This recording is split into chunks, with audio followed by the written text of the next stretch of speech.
Good afternoon. Today we are going to be reading Chapter 7 of Bram Stoker's Dracula. But we are not just going to be reading the words, we're going to be pointing out interesting vocabulary words, talking about interesting expressions. So if you are learning English and you're an advanced learner, this is a good way to improve your understanding and your vocabulary. And we're doing this live, so if you're watching this live, then I encourage you to ask questions in the chat. What does this mean? What does that mean? I want you to do that. Don't think you're interrupting me. And we'll talk about the meanings of phrases and words as we encounter them. If you don't ask questions, then I will only stop sometimes and explain words or phrases that I think will be useful to you. So ask questions, definitely. All right, here we go. Chapter 7. Cutting from the Daily Graph, August 8th. You know, back in the old days when we had newspapers, my grandmother used to do this. I've never done that. But people used to, when they saw an interesting article, they would cut it out of the newspaper and save it. So that's why it says cutting from the Daily Graph, August 8th. People used to do that. Just save the article. Pasted in Mina Murray's journal. So she actually removed the article and then she put it in her diary, her journal. From a correspondent, Whitby. One of the greatest and suddenest storms on record has just been experienced here, with results both strange and unique. The weather had been somewhat sultry. Let's define that word sultry. I have an idea of what it means, but I couldn't explain it to you exactly, so let's check it. It's not a terribly useful word, but you'll see it sometimes. Hot and humid. That's kind of what I thought. Okay, so let's see. The weather had been somewhat sultry, so humid and hot. But not to any degree uncommon in the month of August. Saturday evening was as fine as was ever known, and the great body of holiday makers laid out yesterday for visits to Mulgrave Woods, Robin Hood's Bay, Rig Mill, Runswick, Staithes, and various trips in the neighborhood of Whitby. The steamers Emma and Scarborough made tips up and down the coast, and there was an unusual amount of tripping, both to and from Whitby. So you can see that tripping is in quotation marks. Tripping. And I think they just mean taking trips, but they're using it as a verb.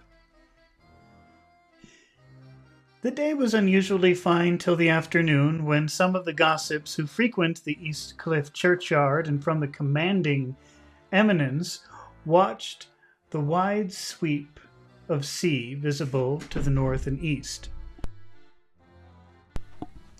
We've had that word sweep in several different stories.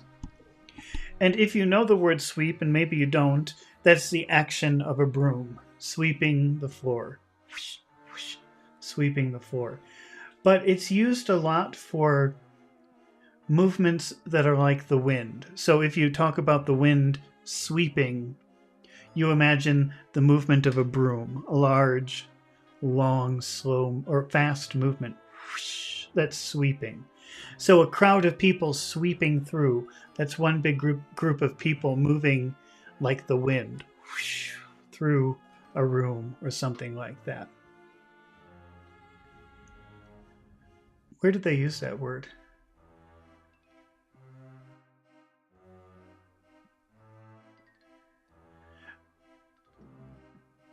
I lost it.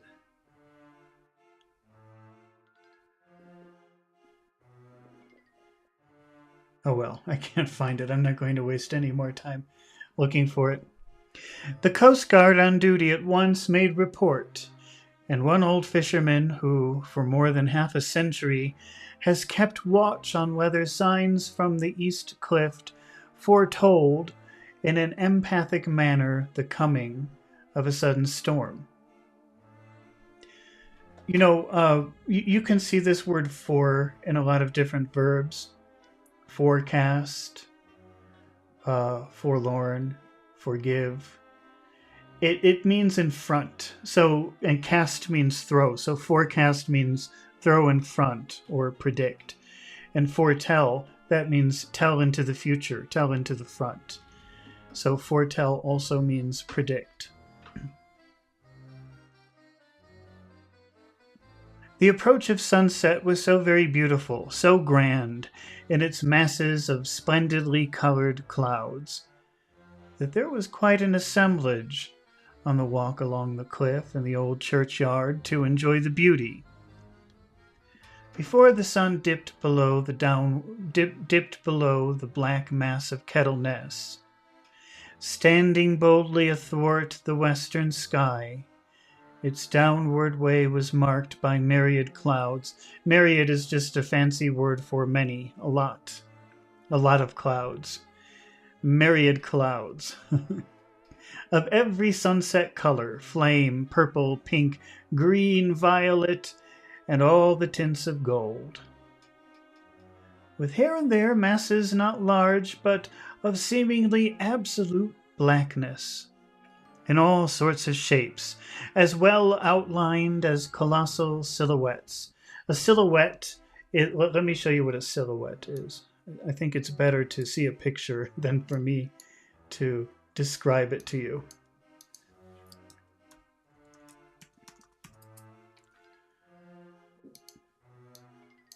A silhouette is the shape of something. So, whoops. These are silhouettes. So these are not pictures of people, it's just the black shape of people. So if you're looking at a sunset, the sun is very bright on this side, and everything blocking your view will look black. You will just see the shape. You would just see the silhouette, like this. This is a silhouette. When the sun is going down, you can only see the shapes and not the details.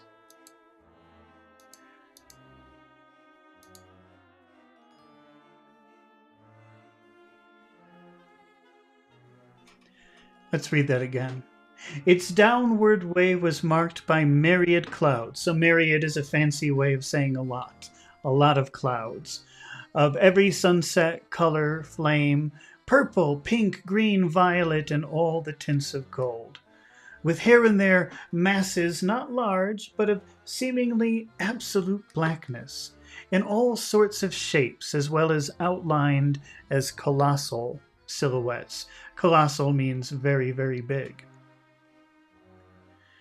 The experience was not lost on the painters, and doubtless some of the sketches of Prelude to the Great Storm will grace the R.A. and R.I. walls in May next. More than one captain made up his mind then and there that this cobble, or his mule, as they term the different classes of boats, would remain in the harbor till the storm had passed. So those words cobble or mule refer to types of boats, I guess. The wind fell away entirely during the evening, and at midnight there was a dead calm, a sultry heat, and that prevailing intensity which, on the approach of thunder, affects persons of sensitive nature. There were but few lights in the sight at sea, for even the coasting steamers. Coasting is a word that means like moving without any kind of friction or any kind of obstruction. I don't like that definition. Wait, let's ask ChatGPT.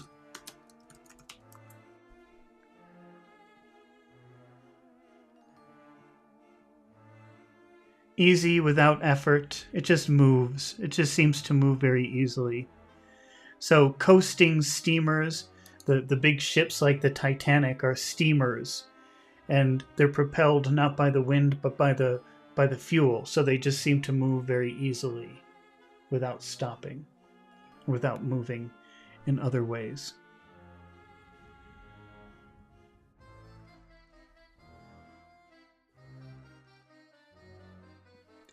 There were but few lights in sight at sea for even the coasting steamers, which usually hug the shore so closely, kept well to seaward. When you have that word ward, W-A-R-D, at the end of a word, it means in the direction of. So, when you say forward, we just talked about the word for, that means in front. So the two words together, for and word, mean in the direction of front. That's why, if you move forward, you're moving in the direction of front. And you can attach that to other words too. So seaward means in the direction of the sea. So even though there's a storm coming, this is confusing for me because it doesn't seem right. But even though there's a storm coming, the boats seem to be going out towards the sea and not towards the shore. There must be a reason for that. I would think it would be more dangerous to be in the middle of the sea during a storm. Maybe not. And but few fishing boats were in sight. The only sail noticeable was a foreign schooner, that's a type of boat, with all its sails set, which was seemingly going westwards. The foolhardiness or ignorance of her officers was a prolific theme for comment while she remained in sight. Let's define the word prolific.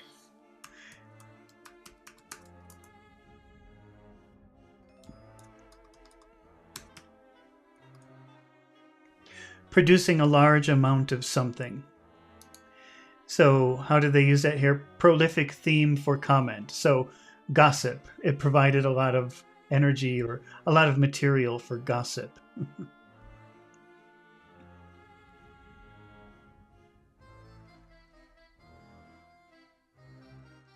The foolhardiness or ignorance of her officers was a prolific theme for comment while she remained in sight, and efforts were made to signal her to reduce sail in the face of her danger.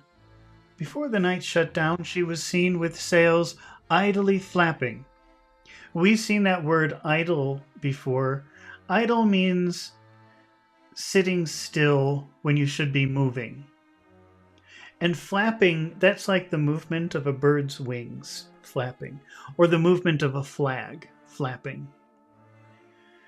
So I'm not sure what idly flapping would mean.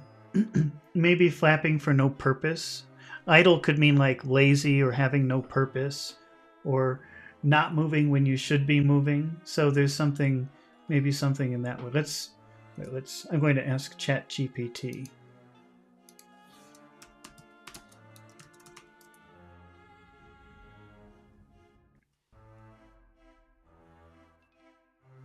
Relaxed, inactive. So not tense, but just sort of maybe like it's abandoned or something. Idly flapping as she gently rolled on the undulating swell of the sea, as idle as a painted ship upon a painted ocean. Shortly before 10 o'clock, the stillness of the air grew quite oppressive, and the silence was so marked that the bleating of a sheep inland or the barking of a dog in town was distinctly heard, and the band on the pier, with its lively French air, was like a discord in a great harmony of nature's silence. A little after midnight came a strange sound from over the sea, and high overhead the air began to carry a strange, faint, hollow booming. Booming is the sound of an explosion. Boom.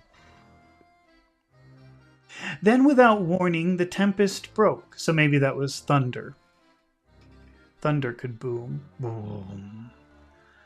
Then without warning the tempest broke. Tempest means storm. So suddenly the storm happened.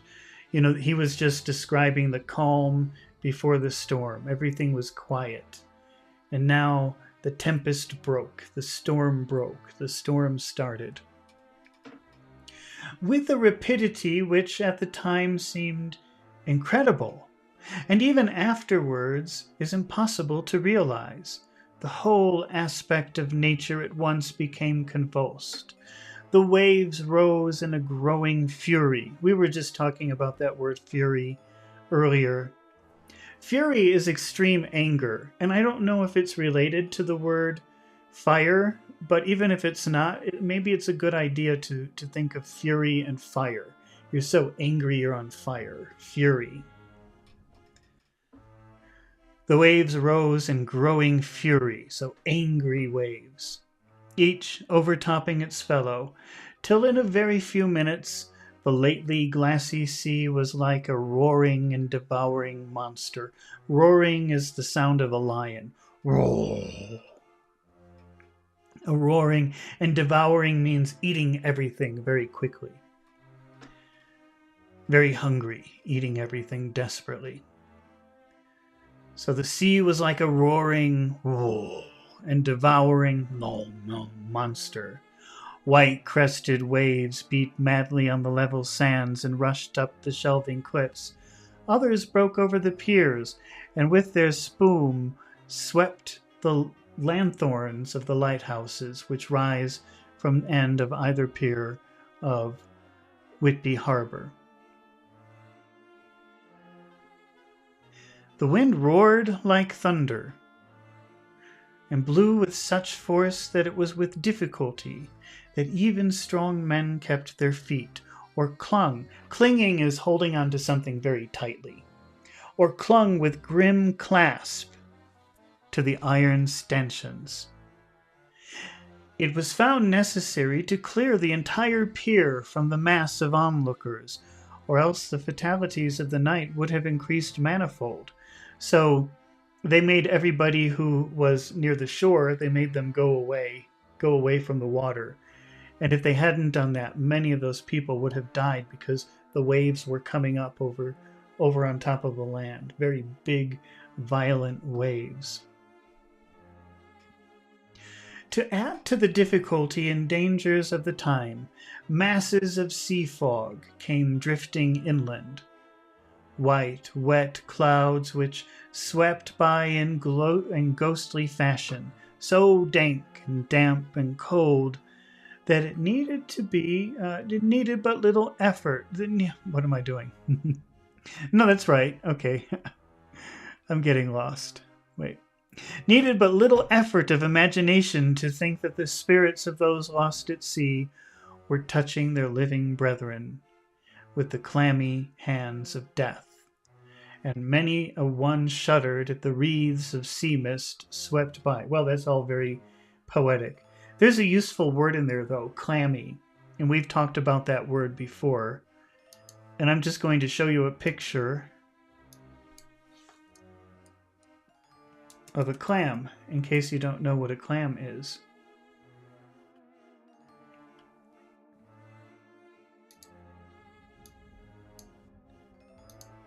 Here is a picture of a clam. This is a clam. I hate these. I don't like these. I like clam chowder as a soup that you make with clams, but I don't like it in many other ways. And the reason I don't like it is because, you know, if you've ever touched a clam, how does it feel? It feels cold and wet. It's a very unpleasant feeling. And if you're very sick, did you ever feel so sick that you were sweating, so your hands were wet, but suddenly you become cold? And so if you touch someone, they say, "Oh, don't touch me. That's disgusting." That's clammy. Some people have a clammy handshake. That's not a good thing. Some people are clammy because they're sick, and some people are clammy because they're weird.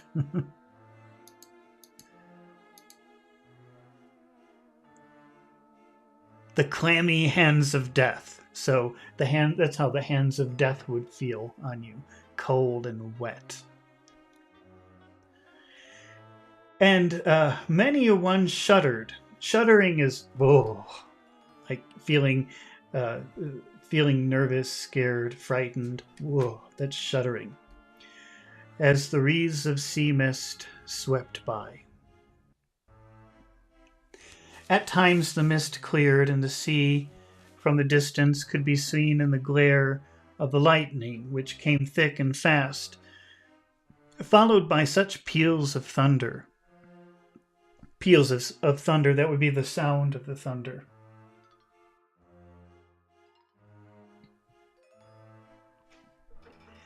That the whole sky overhead seemed trembling as shaking, under the shock of the footsteps of the storm. Some of the scenes thus revealed were of immeasurable grandeur and of absorbing interest. The sea running mountains high, threw skywards with each wave mighty masses of white foam, which the tempest, that's a storm, seemed to snatch at and whirl away into space. Here and there a fishing boat with a rag of sail. Let's see if we can get a picture.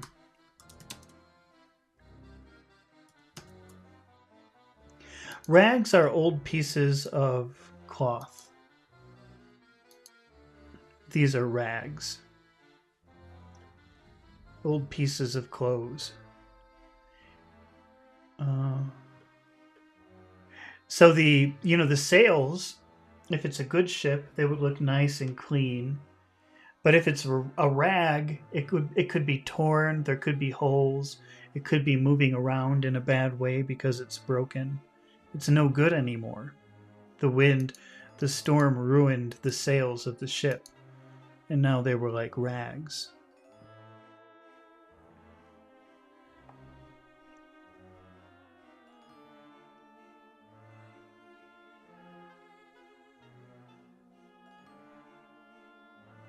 The sea running mountains high through skywards with each wave mighty masses of white foam, which the tempest seemed to snatch at and whirl away into space, and here and there a fishing boat with a rag of sail, running madly for shelter before the blast. Now and again the white wings of a storm-tossed seabird. Down the summit of the east cliff, the new searchlight was ready for experiment, but had not yet been tried. The officers in charge of it got into the working order, and in the pauses of onrushing mist, swept. Here we have that word sweep again, the movement of a broom. Swept, sweep, swept, swept. And here it's like the movement of air, the movement of wind, the movement of water going whoosh. That's sweeping. This is mist. This is the movement of mist. So, normally if you think of mist, which is like fog, it moves very slowly. But this is a big storm with a lot of wind. So you can see them just move in like that. That would be a sweeping mist. With it, the surface of the sea. Once or twice, its service was most effective, as when a fishing boat with gunwale underwater rushed into the harbor, able by the guidance of the sheltering light to avoid the danger of dashing against the piers. As each boat achieved the safety of the port, there was a shout of joy from the mass of people on the shore, a shout which for a moment seemed to cleave the gale and was then swept away in its rush. Well, normally this book is not so complicated, but this is a newspaper clipping, so I think the wording is a little bit annoying. It's meant to be beautiful language to paint an image, so they use complicated words that you wouldn't normally use. Cleave means to split, or take apart, or separate. But we won't bother spending too much time on most of these words. They wouldn't be useful. A lot of it sailing terms talking about boats, so unless you're into boats, you probably don't need them. And a lot of it's just very fancy language that most people would never use. I've never said cleave in my life. I've heard it before, but I've never used it. Before long, the searchlight discovered some distance away a schooner. A schooner's a type of boat, with all sails set, apparently the same vessel which had been noticed earlier in the evening. The wind had by this time backed to the east, and there was a shudder amongst the watchers on the cliff. Remember, a shudder is ooh, so they're nervous, they're scared, they're frightened. There was a shudder amongst the watchers on the cliff as they realized the terrible danger in which she now was. Boats are, or were, usually referred to as she. So they're referring to the boat when they say she. Between her and the port lay the great flat reef on which so many good ships have from time to time suffered. And with the wind blowing from its present quarter, it would be quite impossible that she should fetch the entrance of the harbor. So all of the people watching this are observing this ship, which seems to have made many weird or bad decisions, now coming in towards the town. But everybody up there who knows this place very well knows it's a very dangerous place. Maybe, do you know the opposite of deep is shallow? So I guess it's very shallow there. And the way the wind's blowing, this has been the manner in which many boats have been destroyed. So they're all standing there thinking, oh no, this ship is going to go down. That's why they're shuddering. It was now nearly the hour of high tide, but the waves were so great that in their troughs would be like, you know, if you're thinking about water in a storm, sometimes it goes up and sometimes it goes down. And the down part would be the trough. In their troughs, the shallows of the shore were almost visible. So in that down part, when the water would go down completely, you could almost see the land. That's how shallow it was. And the schooner, with all sails set, was rushing with such speed that, in the words of one old salt, she must fetch up somewhere, if it was only in hell. And then came another rush of sea fog, greater than any hitherto, a mass of dank mist, which seemed to close on all things like a grey pall. What is a pall? I don't know what that is. Let's see. Maybe it's some kind of sea terminology or ship terminology. It's a darkness covering or feeling of gloom. A cloth covering a coffin. Gloomy atmosphere, dark, gloomy atmosphere.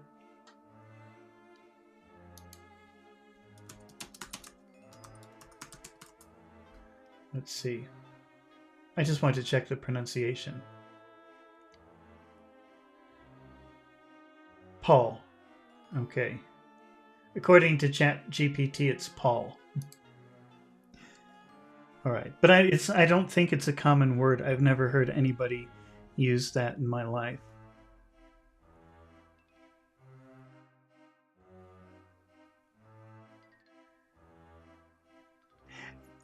Then came another rush of sea fog, greater than any hitherto, a mass of dank mist which seemed to close on all things like a grey pall, and left available to men only the organ of hearing. So, in other words, this mist sweeps through, and suddenly you can't see anything. You can only hear.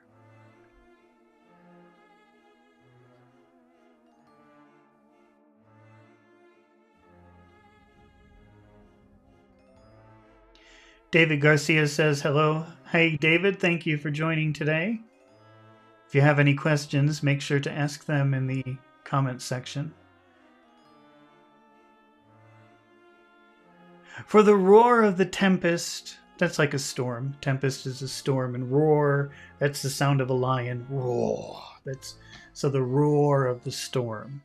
The roar of the tempest and the crash of the thunder and the booming of the mighty billows came through the damp oblivion even louder than before. The rays of the searchlight were kept fixed on the harbor mouth across the east pier, where the shock was expected, and men waited breathless. The wind suddenly shifted to the northeast, and the remnant of the sea fog melted into the blast, and then mirabile dictu, that's Latin, I don't know. Dictu means talking or saying, but I don't know what mirabile means. Let's see.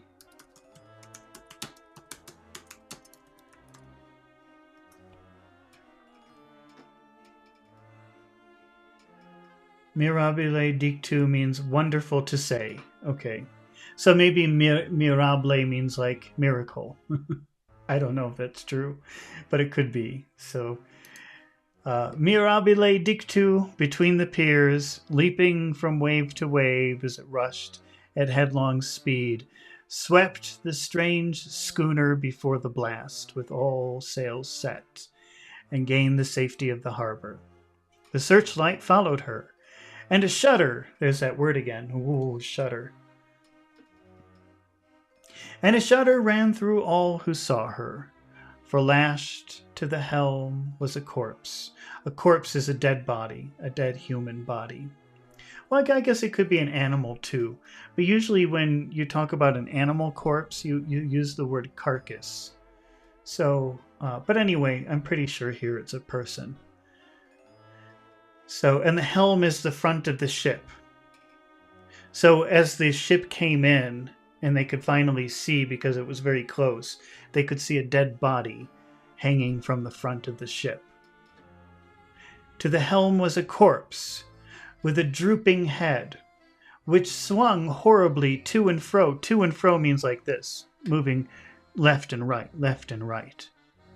At each motion of the ship, no other form could be seen on the deck at all.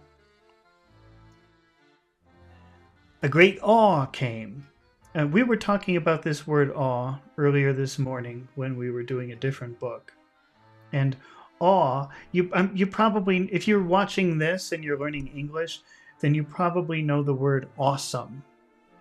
And the word awe means like shock or surprise. So when you say that something's awesome, it means your reaction is something like, oh, wow. Okay, and that could be a good awe or a bad awe. When you say awesome, that means good. But when you just use the word awe, that could be good or bad. It depends on the situation. And here, I'm pretty sure it's a bad thing because, the ship is coming in and there's a dead body, a corpse, moving around. So everybody's like this. They're in awe. A great awe came on all. Let me read that again. A great awe came on all as they realized the ship, as if by a miracle, had found the harbor. So they were impressed, actually. Like, wow, the ship arrived. How is that possible? Unsteered, save by the hand of a dead man. However, all took place more quickly than it takes to write these words. The schooner paused not, but rushing across the harbor, pitched herself on that accumulation of sand and gravel washed by many tides and many storms into the southeast corner of the pier, jutting under the east cliff known locally as Tate Hill Pier. Well, there was, of course, a considerable concussion. Concussion is like a hit. There was, of course, a considerable concussion as the vessel drove up on the sand heap. We were talking about the word heap earlier today. A heap is a pile, a big pile of something. In this case, it's a sand heap, so that's a pile of sand. Every spar, rope, and stay was strained. When something is strained, it's experiencing a lot of tension. So everything on that ship was about to break because of the wind and because of the impact. And some of the top hammer came crashing down. I don't know, that must be some kind of ship terminology. But the strangest of all, the very instant the shore was touched, an immense dog sprang up on deck from below, as if shot up by the concussion. So suddenly, the strangest thing of all was that when the concussion happened, when the big hit happened, a dog jumped out from inside the ship, a really big dog, and running forward, jumped from the bow to the sand, making straight for the steep cliff. We've talked about the word steep before. If you think about a hill, if you have a hill like this, that would be pretty okay to walk up that hill. That wouldn't take very much energy, right? But what if you have a hill like this? This is steep. Steep is an inclination like this. Almost not, it could be up and down, it could be like this, or it could just be like this. You can have stairs that are steep. In a lot of old buildings, there could be steep hills or steep stairs. Hold on, Gizmo, come here. My dog is he's trying to get comfortable. He's making a lot of weird noises. Come over here. Okay. David is asking about spring up. Well, there's the season spring. Let's just take a look at what a spring is.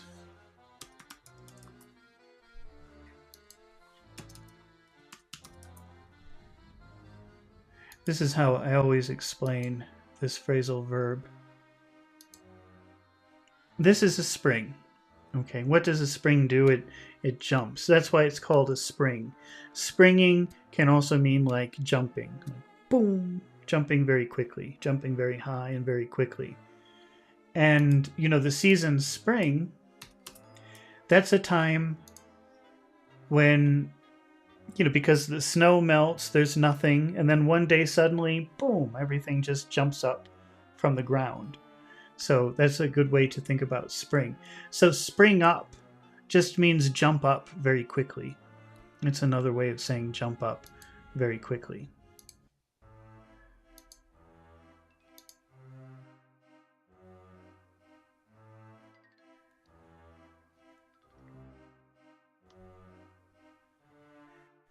Making straight for the steep cliff.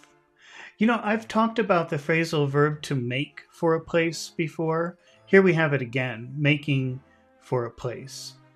And it's similar to go. So you can say, John went to the store. Okay, and that's a fine sentence. But you could use the phrasal verb make for. John made for the store. And that has a somewhat different idea. The idea is when he arrives at the store, he has a special goal or a special purpose. So if you tell me John made for the store, I would say, and what happened? I would be waiting. What was the reason? What did he want? Why did he do it? So there's sort of a goal or intention. Sometimes you just go places for no reason. But when you make for a place, it's because you have you want to get to a destination because you have a goal or a purpose. So, if you say the dog went to the cliff, that's kind of boring. But if you say the dog made for the cliff, that sounds like, oh, he knows where he's going. He wants to get there for some reason. He has a purpose in mind. So that makes you wonder. That makes the wheels in your mind turn. Why did he make for the cliff? What does he know about the cliff? So making straight for the steep cliff, where the churchyard hangs over the laneway to the east pier, so steeply that some of the flat tombstones, thruffsteins or through stones, as they call them in Whitby vernacular, actually project over where the sustaining cliff has fallen away. So this cliff, a cliff is, a mountain has an inclination like this, but a cliff has an inclination straight up and down, or almost straight up and down. And they're saying that because there's a graveyard at the top of the cliff, and the cliff is so steep that you can see the silhouette of the gravestones going over the cliff.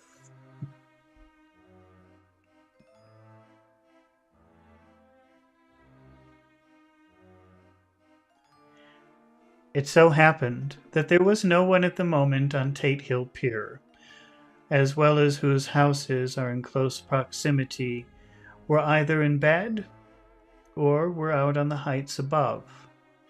Thus, the Coast Guard on duty on the eastern side of the harbor, who at once ran down to the little pier, was the first to climb aboard. So now the Coast Guard is going onto the ship to see what's going on.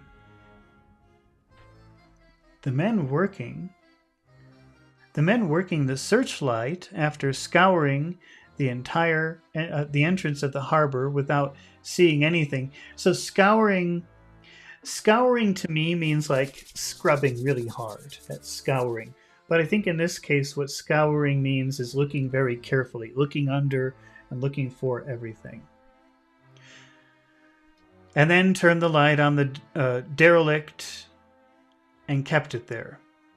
The Coast Guard ran aft. That's boat terminology.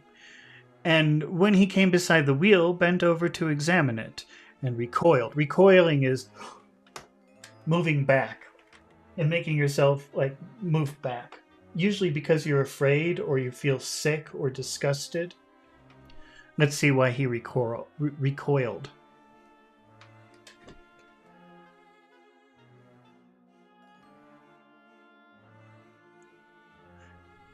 The Coast Guard ran aft, and when he came beside the wheel, bent over to examine it, and recoiled at once, as though under some sudden emotion. This seemed to pique general curiosity. When you pique someone's curiosity, that means create interest.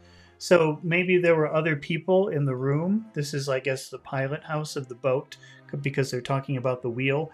And one of the Coast Guard looked under the wheel and then went like that. And that piqued everyone's curiosity. So everyone thought, what did he see? That's piquing curiosity. And quite a number of people began to run. It's a good way round from the West Cliff by the drawbridge to Tate Hill Pier. Your correspondent is a fairly good runner and came well ahead of the crowd.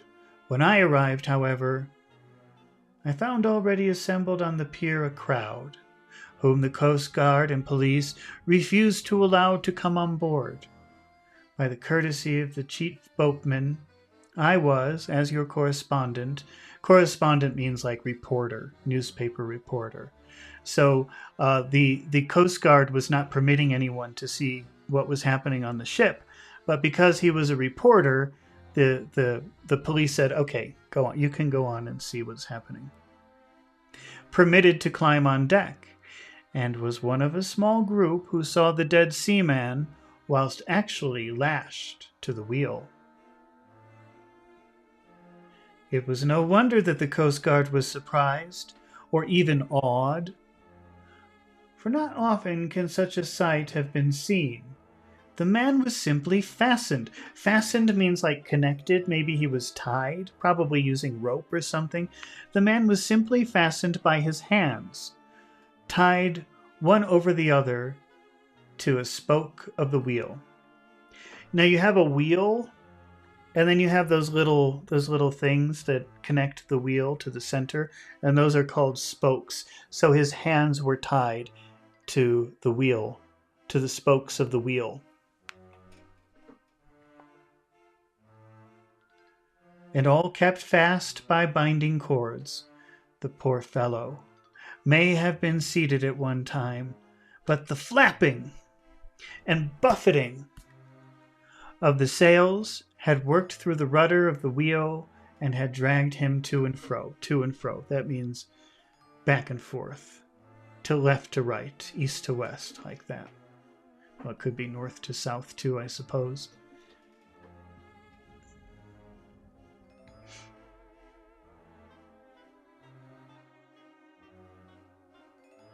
So that the cords which he was tied to had cut the flesh to the bone.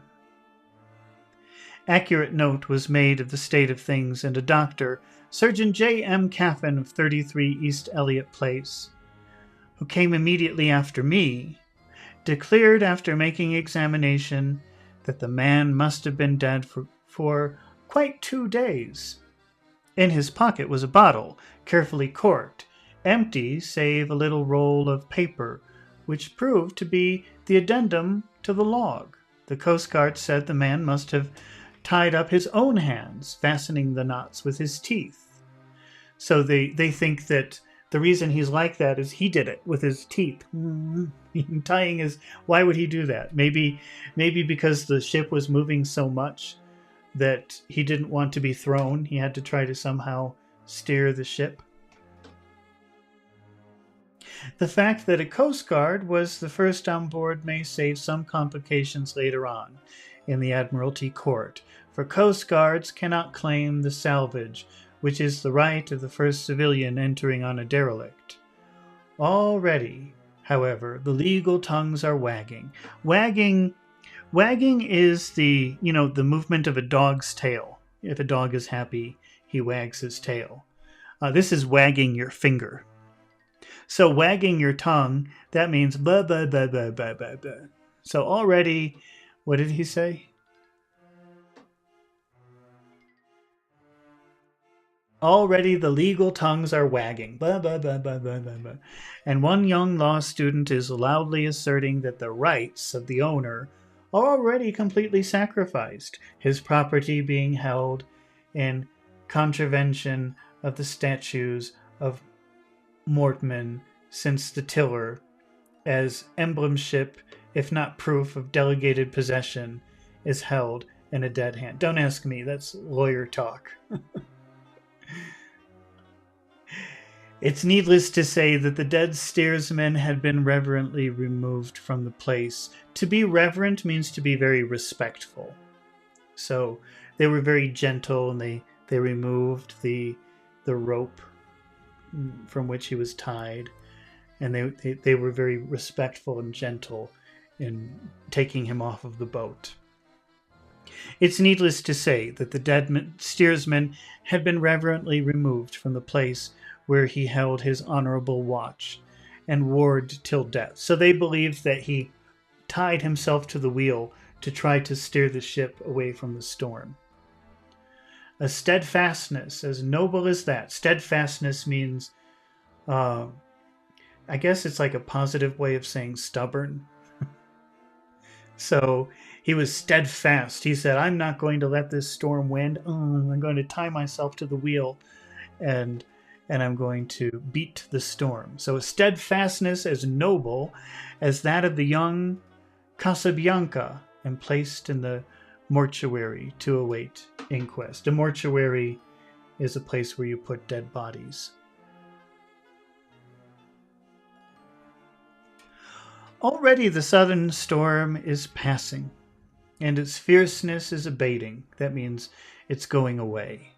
The crowds are scattering backward, and the sky is beginning to redden over the Yorkshire wolds.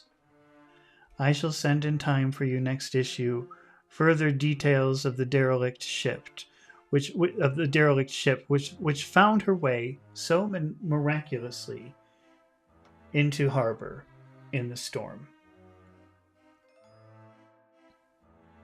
9th of August. The sequel. You probably know that word. That means part 2. So we know the beginning of the story. Now we're going to hear about part 2, the sequel. The sequel to the strange arrival of the derelict ship in the storm last night is almost more startling than the thing itself. It turns out that the schooner is Russian, from Varna, and is called Demeter. She is almost entirely in ballast of silver sand. I don't know what that means. Ballast in silver sand. I think ballast, well, let's see.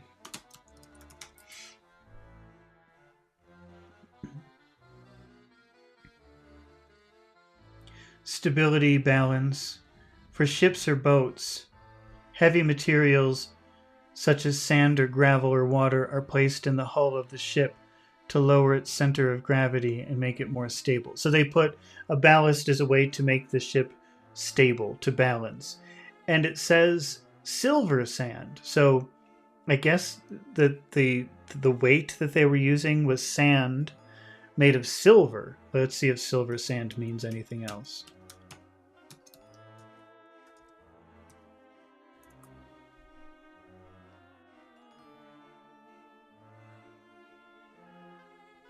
Okay, well, it says a type of light, so it's not silver. It's a type of sand. Fine, light-colored sand that has a soft, almost silvery appearance is often used for various purposes, including gardening, construction, aquariums. Okay, let's look at a picture. I don't know what that looks like. I want to see what silver sand is.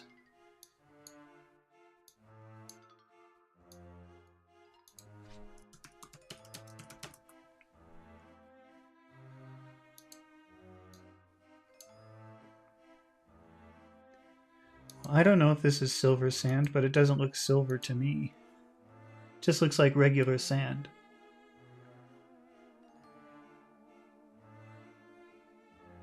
Okay, whatever.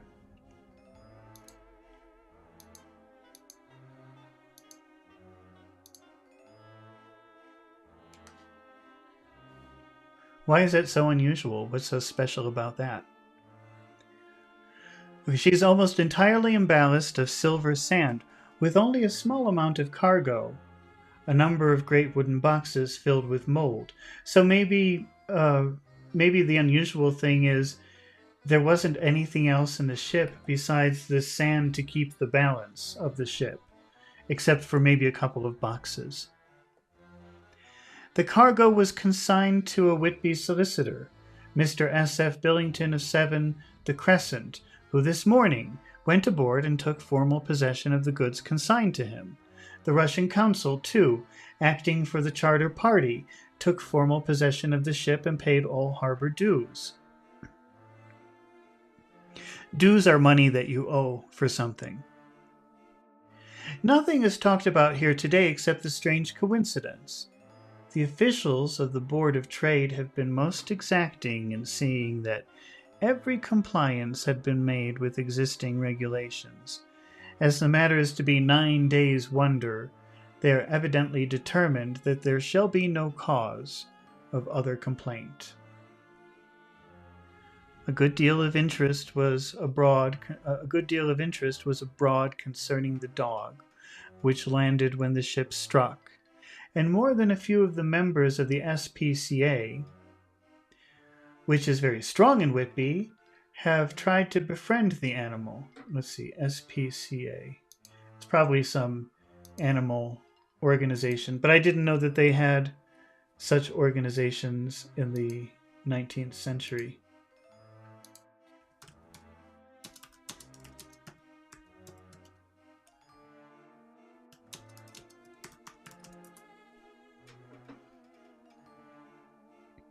Let's see what it is. Society for the Prevention of Cruelty to Animals. Yeah. And I can't believe it, but it was founded in 1824, so that's an organization that's 200 years old right now. I thought that was sort of a modern concept. Cruelty to animals. To befriend an animal, to befriend someone means to make friends with someone. So the SPCA was trying to befriend the animal.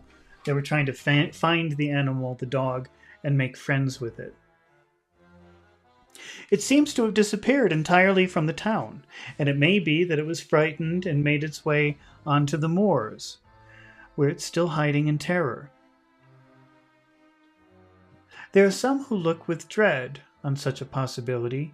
We've been talking about that word dread a lot. That means to be afraid that something is going to happen, to have a horrible feeling that something bad will happen in the future. Oh no, I didn't study for my English test. I'm dreading taking the test. That means I feel scared. I feel fear about this future event of taking the test because I know it will be horrible.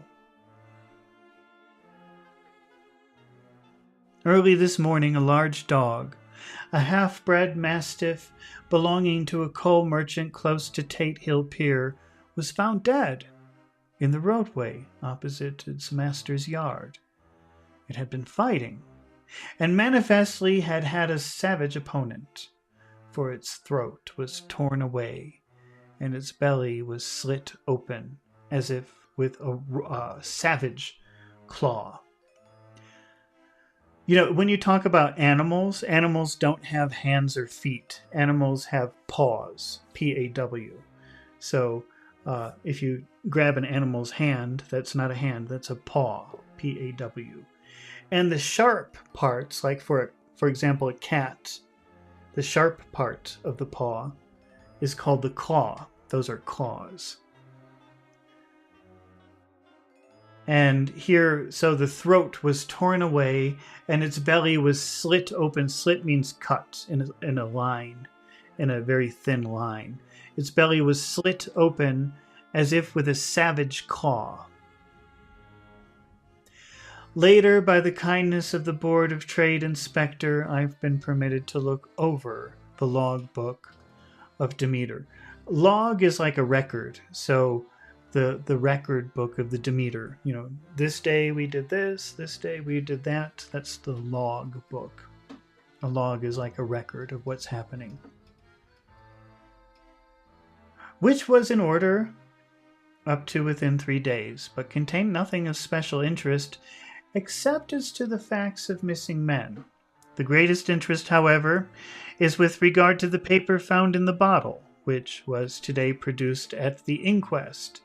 An inquest is like an official study of what happened. So this is a very mysterious thing. A boat appears suddenly in the middle of a storm, and there are a lot of dead people on the boat in very weird positions. So the government is making an official investigation, and that's an inquest. What happened? That's an inquest.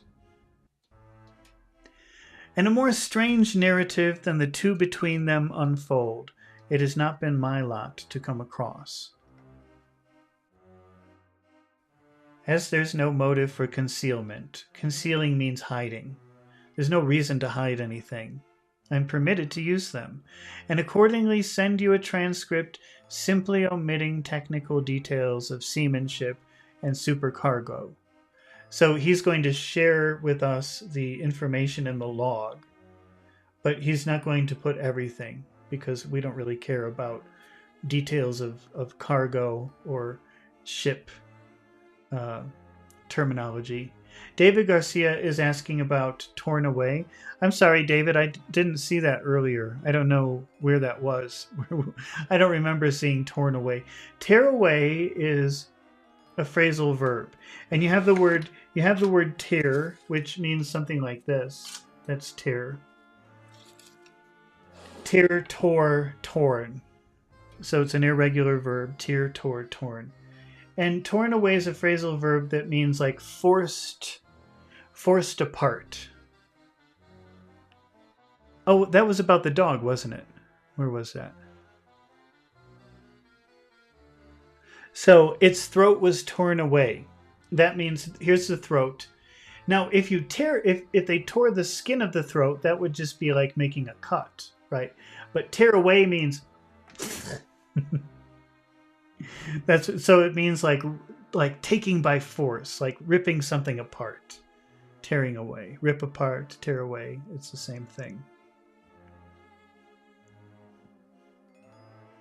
Imagine you're very interested. You're playing a video game or watching a movie, and it's very obvious that you're concentrating. And maybe someone would say to you, David, can I tear you away from that for a moment? That means I know you're I know that you're really connected with it, but can I bring you back over here for a minute? I want to talk to you. So that's very common to use it in that way too.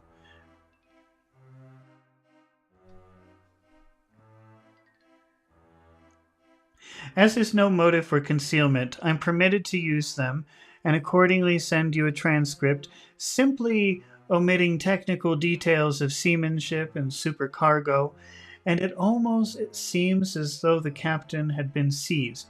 Seized means taken by force. Oh, okay, but this is something different. This is seized by a mania. That means he went crazy. So he was taken by craziness, let's say. In other words, the captain had gone crazy. The captain had been seized with some kind of mania before he had gotten well into blue water. So before they were in blue water, whatever that means, he had gone crazy. The captain of the ship had gone crazy somehow. And that this had developed persistently throughout the voyage. Of course, my statement must be taken cum grano. Okay, we've got more Latin here. Cum grano. I guess that means like with a grain of salt, but let's see. Cum grano.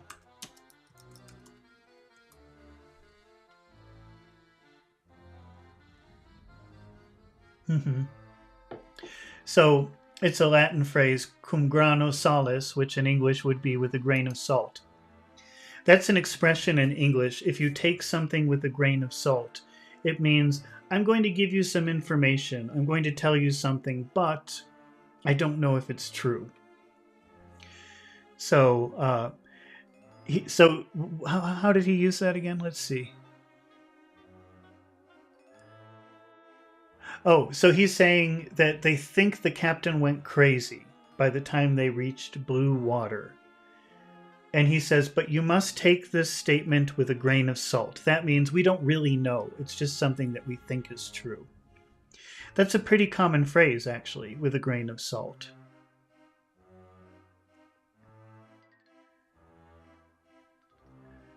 Of course, my statement must be taken cum grano, with a grain of salt, since I'm writing from the dictation of a clerk of the Russian consul, who kindly translated from me, time being short. So this is a translation of a translation or something like that. Log of the Demeter, Varna to Whitby, written 18th July. Things so strange happening that I shall keep accurate note henceforth till we land. Henceforth is a fancy word from now on. So strange things are happening, and from now on I'm going to keep a record of it. On the 6th of July, we finished taking in cargo, silver sand and boxes of earth. At noon, set sail, east wind, fresh, crew, 5 hands, 2 mates, cook, and myself, captain. On 11th of July, at dawn, entered Bosphorus, boarded by Turkish customs officers. Bakshish, all correct, underway at 4 p.m. On 12th of July, through the Dardanelles, more customs officers and flagboat of guarding squadron. Bakshish again. Work of officers, thorough, but quick. Want us off soon, at dark, past in archipelago. On July 13th, past Cape Matapan. Crew dissatisfied about something. Seemed scared, but would not speak out. To speak out means to tell everyone. Would not talk about it, would not vocalize it, wouldn't protest. Is kind of like protest. They wouldn't protest. They wouldn't say. On July 14th, was somewhat anxious about crew. Men all steady fellows. Steady, steady means not moving. But it could mean like predictable or normal, not weird, like the opposite of weird. Sane, not crazy. So when he says they're all steady fellows, it kind of means they're predictable. You know what they're going to do. They're good workers. They're good people. They're easy people. There's nothing wrong with them usually. But now they're anxious about let's see. I'll read that again. So on 14th July, was somewhat anxious about crew. Men, all steady fellows who sailed with me before, so he's worked with them before. Mate could not make out what was wrong. They only told him there was something. And then they crossed themselves. So that's what Catholics do, or some Christians do, when they feel scared and they want God's help. They cross themselves. So what's wrong? I don't know. Something. They only told him there was something and crossed themselves. Mate lost temper with them, with one of them that day, and struck him. Expected fierce quarrel, but all was quiet. On the 16th of July, Mate reported in the morning that one of the crew, Petrovsky, was missing. Could not find account for it. Took larboard watch 8 bells last night. Was relieved by Amramov, but did not go to the bunk. Bunk is where you sleep. So, and usually, you know the beds where you have like one bed and then another bed on top of that and another bed on top of that. Those are bunk beds. So a bunk could be like a place where a group of people sleep. Men more downcast. Downcast means depressed or in a bad mood. Men more downcast than ever.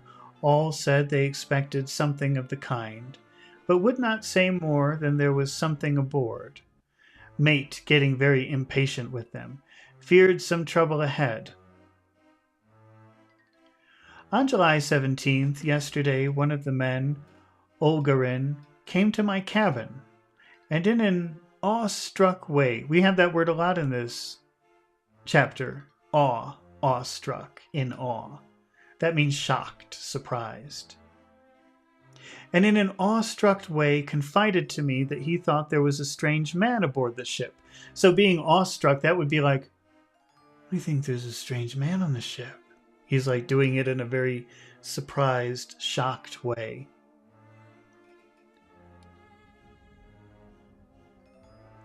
He said that in his watch he had been sheltering behind the deck house and there was a rainstorm. And when he saw a tall, thin man, who was not like any of the crew, came up the companionway and go along the deck forward and disappear, he followed cautiously. But when he got to the bows, found no one, and the hatchways were all closed. He was in a panic of superstitious fear, and I'm afraid the panic may spread. To allay it, I shall today search the entire ship carefully from stem to stern.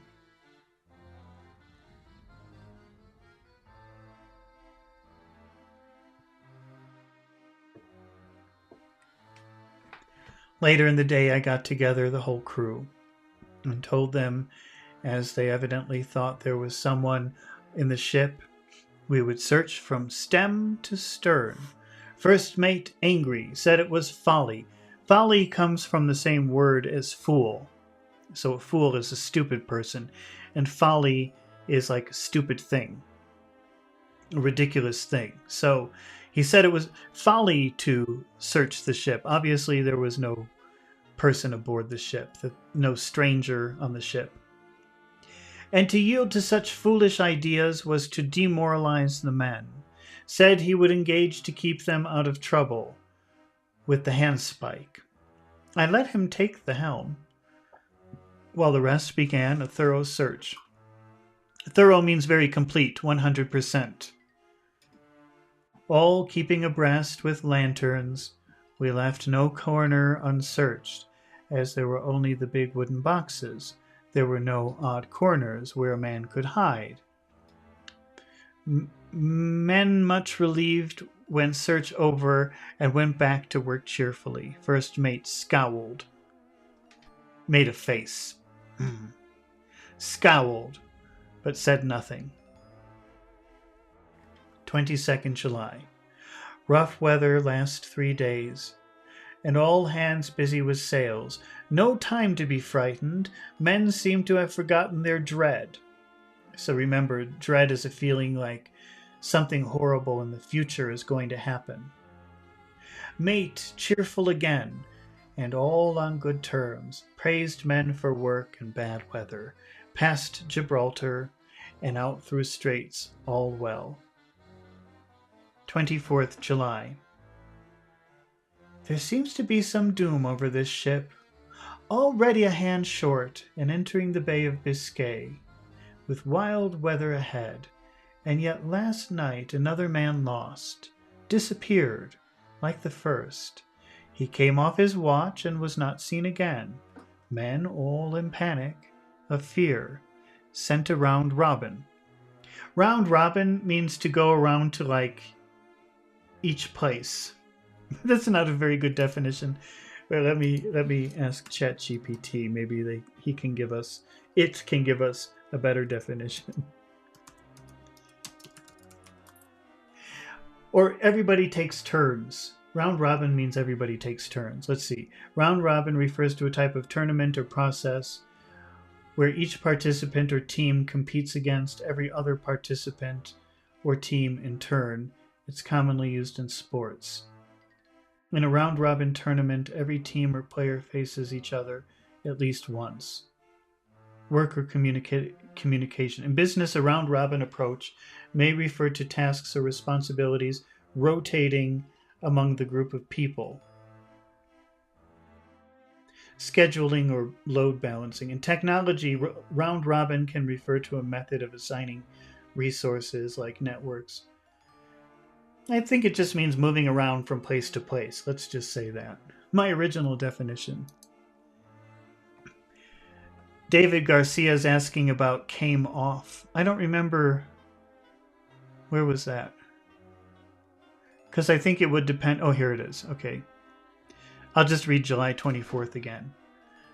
24th July. There seems to be some doom over this ship, already a hand short, and entering the Bay of Biscay with wild weather ahead. And yet last night, another man lost, disappeared, like the first. He came off his watch. Oh, that's pretty literal. That means he left. His watch, that means he's guarding, because on a ship, somebody has to always be looking for, I don't know, ice or rocks or other ships. So you have to have a watch. So he came off his watch. That just means he left his watch. He finished his job, his schedule. So it was time for him to leave, so he left. He came off his watch and was not seen again.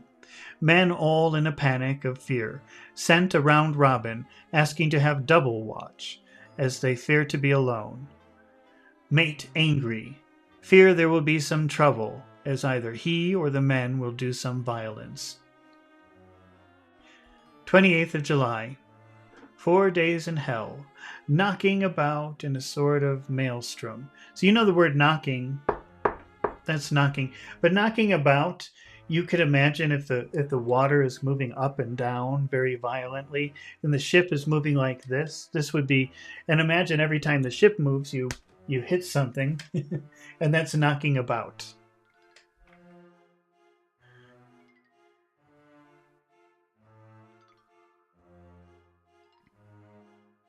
Knocking about in a sort of maelstrom. And the wind a tempest. No sleep for anyone. Men all worn out. Worn out is a very common phrasal verb. It means to be very tired, to feel very tired. Oh, I'm worn out. I have to go to sleep. Men all worn out. Hardly know how to set a watch, since no one fit to go on. Second mate volunteered to steer and watch and let men snatch a few hours of sleep. Snatch means take very quickly. Wind abating, seas still terrific, but feel them less as ship is steadier. 29th of July. Another tragedy. Had single watch tonight as crew too tired to double. When morning watch came on deck, could find no one except steersman. Raised outcry, and all came on deck. Thorough search, but no one found. Are now without second mate, and crew in a panic. Mate and I agreed to go armed henceforth. Henceforth means from now on. From now on, we'll go armed, we'll have a gun, and wait for any sign of cause.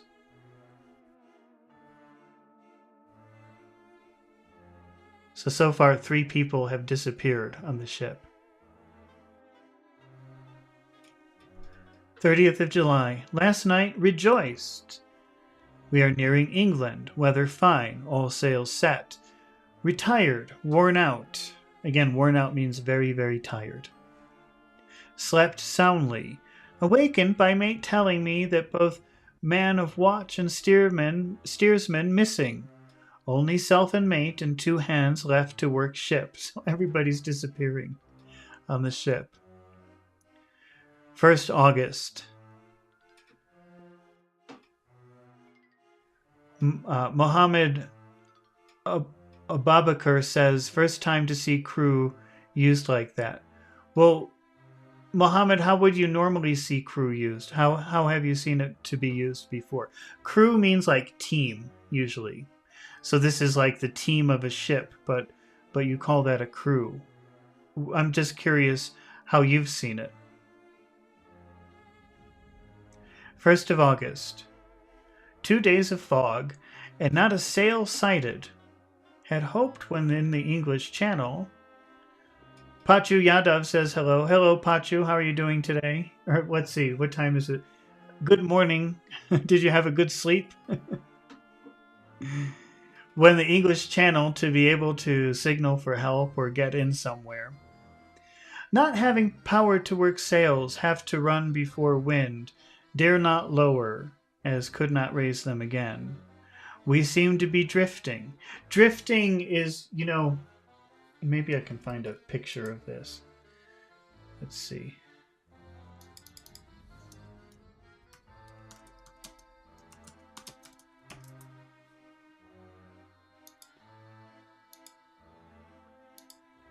Well, these are not exactly drifting.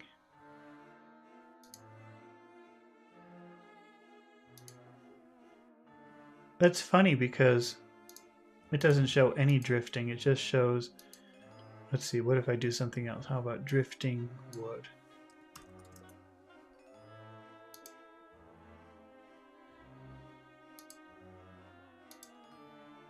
I'm trying to get an animation of this because I think that would be helpful.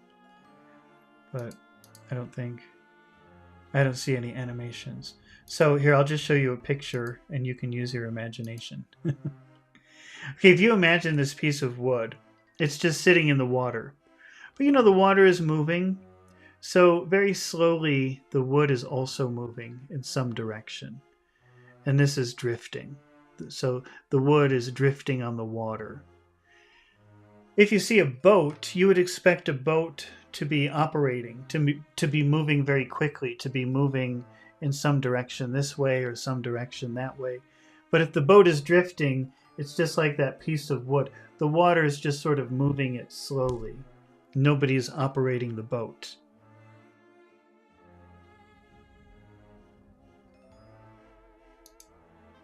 Oh, Muhammad says, I did not see it like a verb like here. I didn't notice that it was being used as a verb, but it could be used as a verb. To crew something means to assign a team to something. But I don't know. Where was that? I won't be able to find it, I think. Could have been a long time ago. Mohammed says, car drift. That's something else again, though. I think when you do that, I think I've seen that a couple of times in movies or something. I guess you put on the brakes or you turn very quickly, and then the car, you have no control over the car. Nobody's controlling the car anymore. It's like just gravity controlling the car, and that's why it's called drifting. Oh, Muhammad says crew in a panic. Okay, that's not a verb. The thing about this is that this is somebody's diary. Okay, this is a record. This is a record of the captain on the ship. And he's not writing like a normal person. If he were writing like a normal person, the sentence would be, the crew is in a panic. but he is not, he's omitting, he's not using certain words. So he's just saying crew in panic. Because he doesn't have time. He's very busy. He's in the middle of a storm trying to operate a ship, but he thinks it's important to make a record of the crazy things happening on the ship.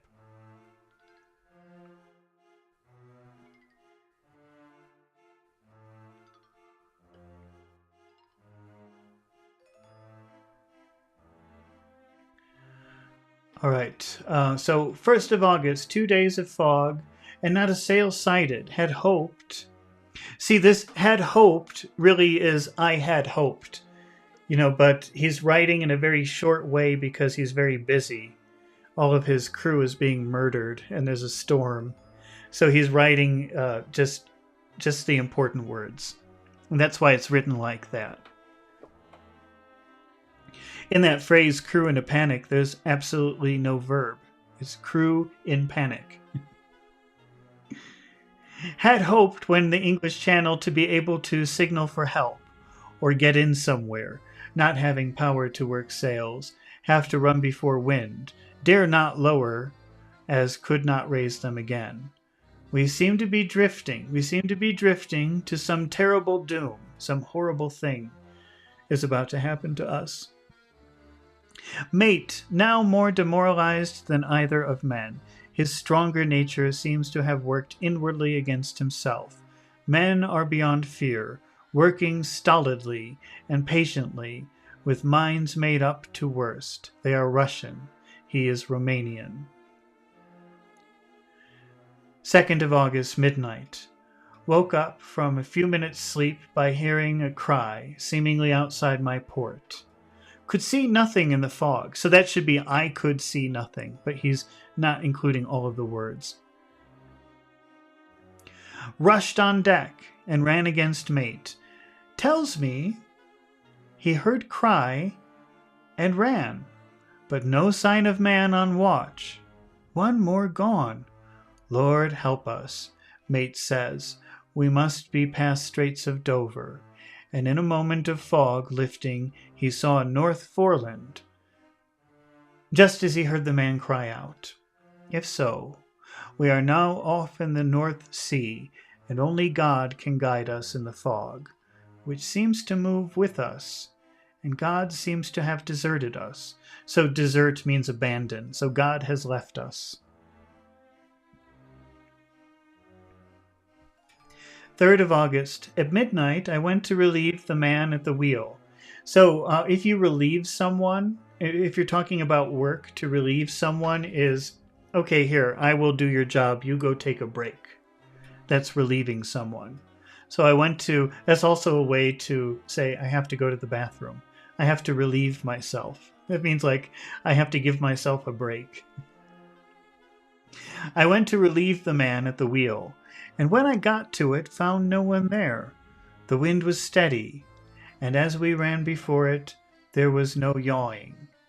I dared not leave it, so shouted for the mate. After a few seconds, he rushed up on the deck in his flannels.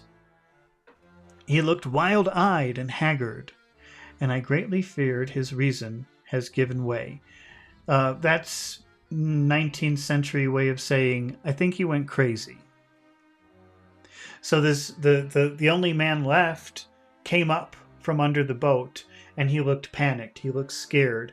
And the captain is saying, I think he's gone crazy.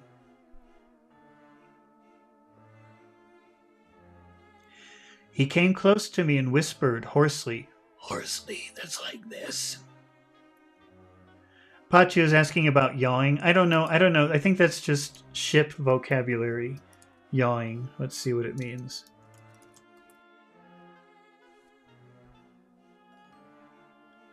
Yawing is a side-to-side movement or rotation of a vehicle, like a plane, boat, or car. So the side-to-side motion. Yawing. So on a boat, yawing describes the swinging motion of a boat or a ship, often caused by wind or waves. So it's just the side-to-side movement of the ship. Pachi is asking about the word horse. Horse, now this is not horse, H-O-R-S-E. This is horse, H-O-A-R-S-E. And actually today my voice is a little bit hoarse. If you ever knew someone who smoked a lot of cigarettes, they talk like this. That's a hoarse voice. Or if I've been talking all day, so my voice is starting to go away. My voice isn't very strong today. And so I have a hoarse voice. Sorry. Or if you've ever been sick and you're coughing a lot, then you'll have a hoarse voice. That's a hoarse voice. Muhammad is asking about parallel. Parallel are when two things travel in the same direction. So here's one car and here's another car, and they're both moving in the same direction. That's parallel. I don't remember that word being here. Talking like teen girls? Are you referring to horse? I don't think teen girls don't sound like this. Old people, usually old people sound like this. They have a hoarse voice. Oh, Muhammad says yawing is like parallel. No, I think, have you ever been on a boat, Muhammad? Because if you've ever been on a boat, the boat moves from side to side like that. So the water pushing the boat this way and the water pushing the boat that way. I guess that, I don't know, I've never heard that word before, but I guess that means yawing. You could feel that maybe on a plane a little bit too.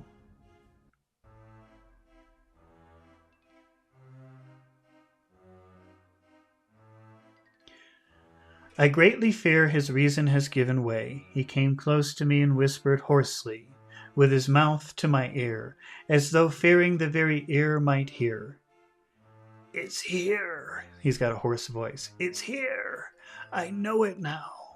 On the watch last night, I saw it, like a man, all tall and thin, and ghastly pale. Ghastly means horrible. It was in the bows, and looking out, I crept behind it. To creep is to do like this. Maybe we can find a gif of creeping.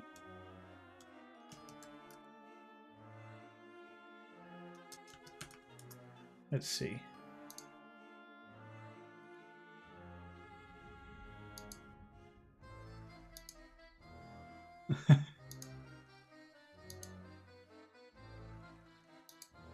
There aren't really any good pictures. I guess this is the best one. Let's see. Let's take a look at this one.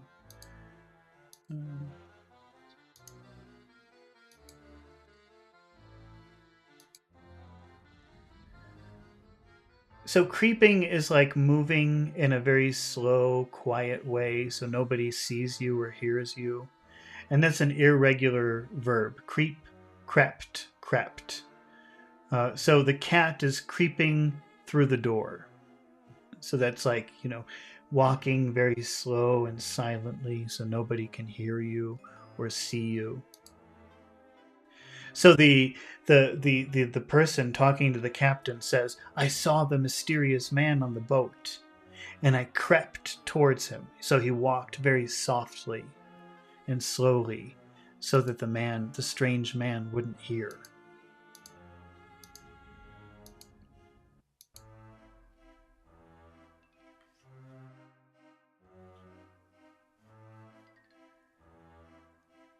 I crept behind it. He doesn't even say him. He says it, like it's not a person. And it gave my knife. And gave it my knife. What? But the knife went through. Oh, he stabbed him. So he crept behind this thing and he stabbed it with a knife. But the knife went through it, empty as the air. And he spoke. He took the knife and drove it savagely into space. Then he went on. But it is here, and I'll find it. It is in the hold, perhaps in one of those boxes. I'll unscrew them one by one and see. You work at the helm. And with a warning look, and with his finger on his lip, like, shh, don't make a sound, he went below. And there was springing up a choppy wind, and I could not leave the helm. I saw him come out on deck again with a tool chest and a lantern and go down the forward hatchway. He's mad. Stark, raving mad. And it's no use in my trying to stop him. He can't hurt those big boxes. They're invoiced as clay, and to pull them about is as harmless a thing as he can do. So here I stay and mind the helm and write these notes. I can only trust in God and wait till the fog clears. Then, if I can't steer to any harbor, with the wind, that is, I shall cut down the sails and lie by and signal for help. It's nearly all over now, just as I was beginning to hope that the mate would come out calmer. For I heard him knocking away at something in the hold. Hold is just a place, a storage area in a ship. And the work is good for him. For there came up the hatchway a sudden, startled scream which made my blood run cold.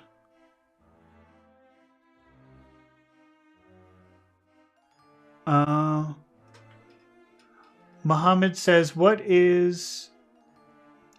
what is... you said, what is TH? Is that a question, or are you asking about invoiced? So invoiced, which is kind of being used as a verb, passive voice verb, is invoiced. The man is saying, I'm going to open up the boxes and see what is inside. And the captain is thinking, well, he's not really supposed to. Maybe he'll damage the thing that they're shipping.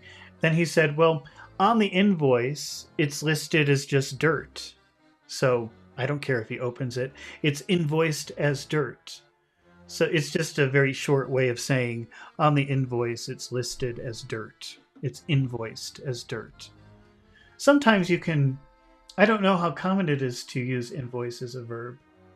I guess it's pretty common in business or in an office. You could use that. Invoice me. Yeah, I guess you could do that. Doesn't sound weird.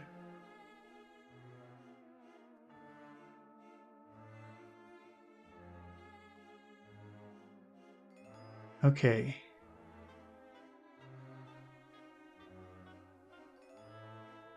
Let's see, where did we stop? Pachi, are you just making a list, or are you asking what startled means? Because we've had that many, many times. Startled means surprised, scared. He was startled.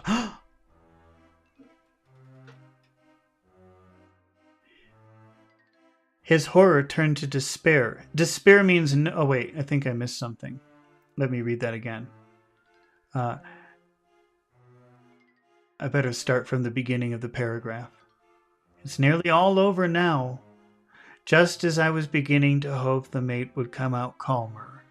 For I heard him knocking away at something in the hold, and work is good for him. There came up the hatchway a sudden, startled scream. So a scream of surprise, because startle means surprise, which made my blood run cold. And up on the deck he came, as if shot from a gun. A raging madman, with his eyes rolling and his face convulsed with fear. Save me! Save me! He cried. And then he looked around on the blanket of fog. His horror turned to despair. So horror, that's like intense fear. But despair means feeling hopeless. Convulsing is like moving. It's like shaking. Let's say it's like shaking.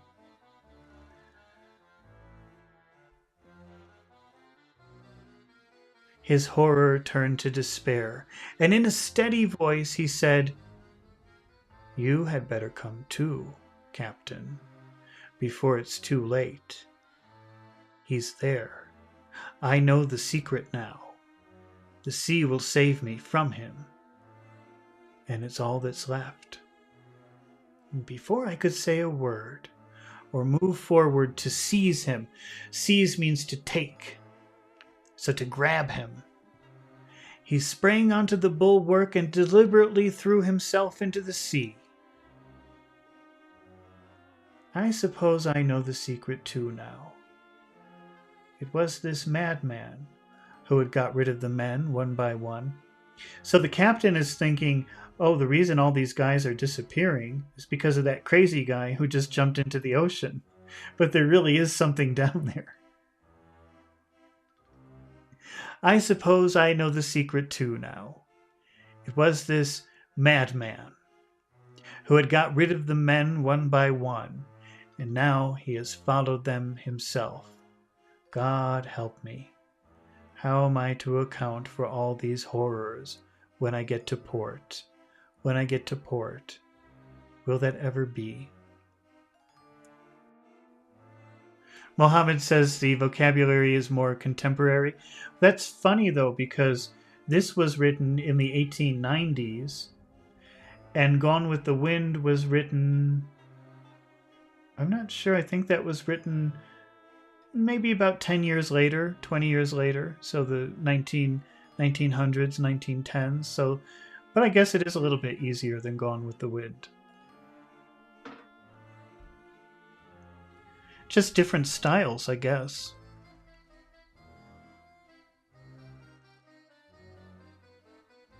August 4th, still fog, which the sunrise cannot pierce. Pierce means go through. You know, if you get an earring, you get your ears pierced. Some people have their noses pierced. Some people have their lips pierced. Pierce means when something goes through like that. So the light could not pierce the fog.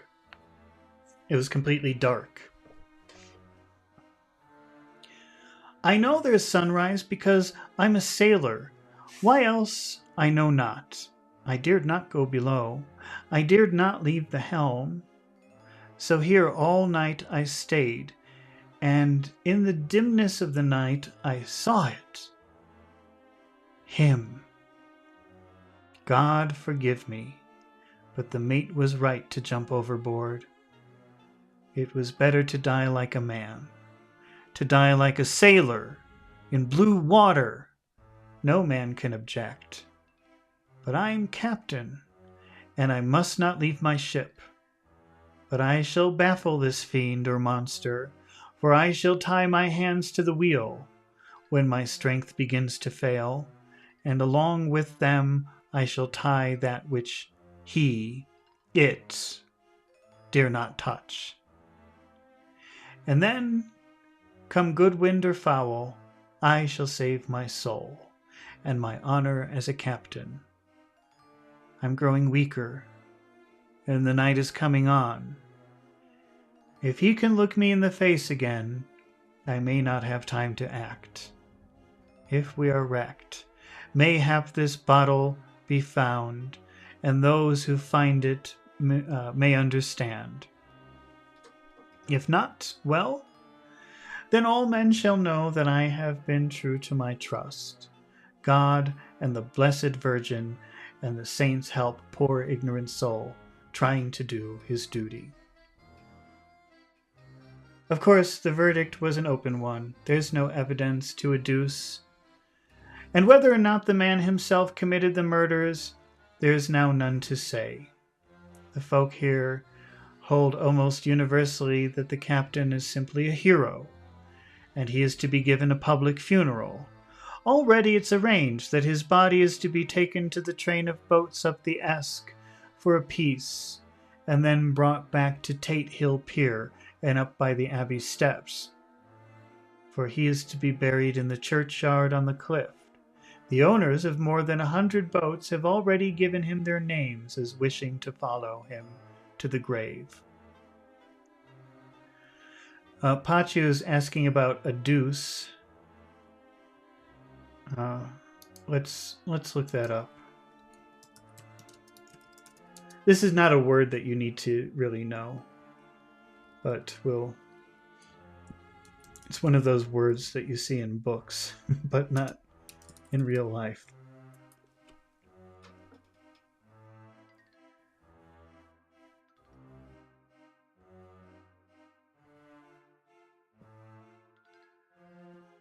It means to gather evidence, to find evidence to support an idea. Let's see.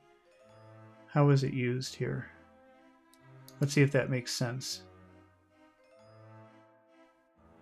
Mohammed says sometimes you read something not on the screen. Do I? Like what? Sometimes I accidentally add a word because, if you're reading fast, you kind of guess what the next word will be. And sometimes I'm wrong. But could you give an example? Was it a big word or a word like the or I know I do. I've noticed that I do that sometimes. I think the next word will be the or and then I just say it. So it says there's no evidence to adduce. That means that we can't really understand what happened based on evidence because there is no evidence.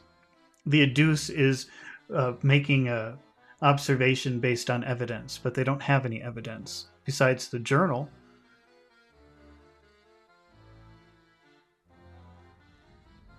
Muhammad says you scroll down when you're reading so it does not appear. Really?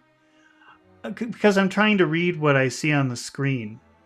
So I'm sorry if that happens. Maybe I could try to go lower.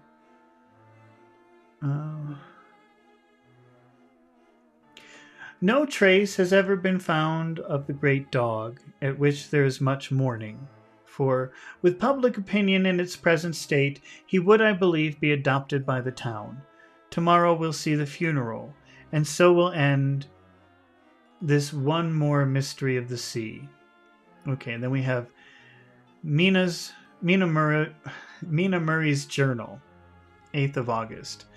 Lucy was very restless all night, and I too could not sleep. The storm was fearful, and it boomed loudly among the chimney pots.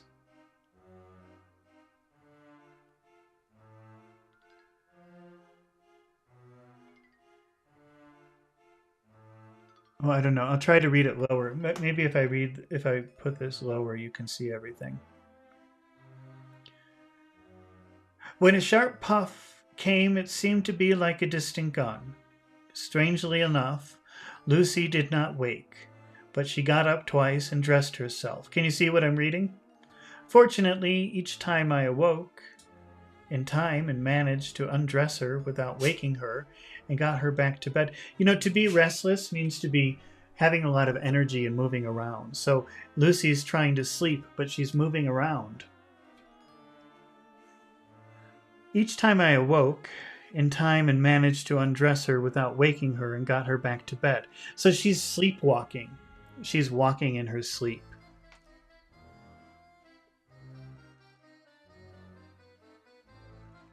And got her back to bed. It is a very strange thing, this sleepwalking, for as soon as her will is thwarted in any physical way, her intention, if there be any, disappears, and she yields herself almost exactly to the routine of her life. Early in the morning, we both got up and went down to the harbor to see if anything had happened in the night. There were very few people about. Pachu is asking about shudder. Shudder is woo. So if you're scared or you feel cold, maybe you go woo. It's shuddering. They've used that word shudder a lot in this chapter, always because of fear.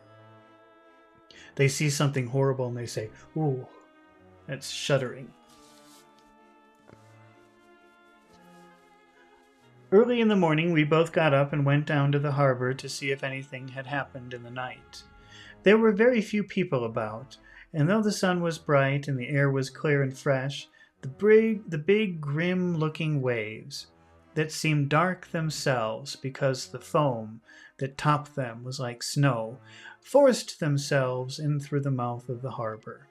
And like a bullying man going through a crowd, somehow I felt glad that Jonathan was not on the sea last night, but on land.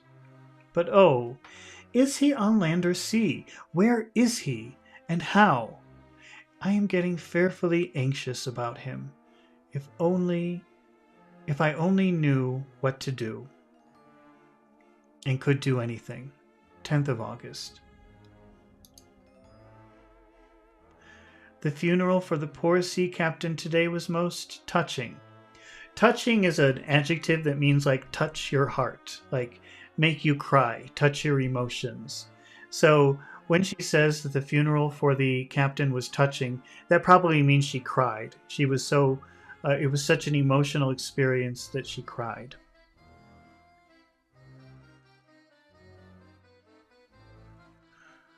Uh,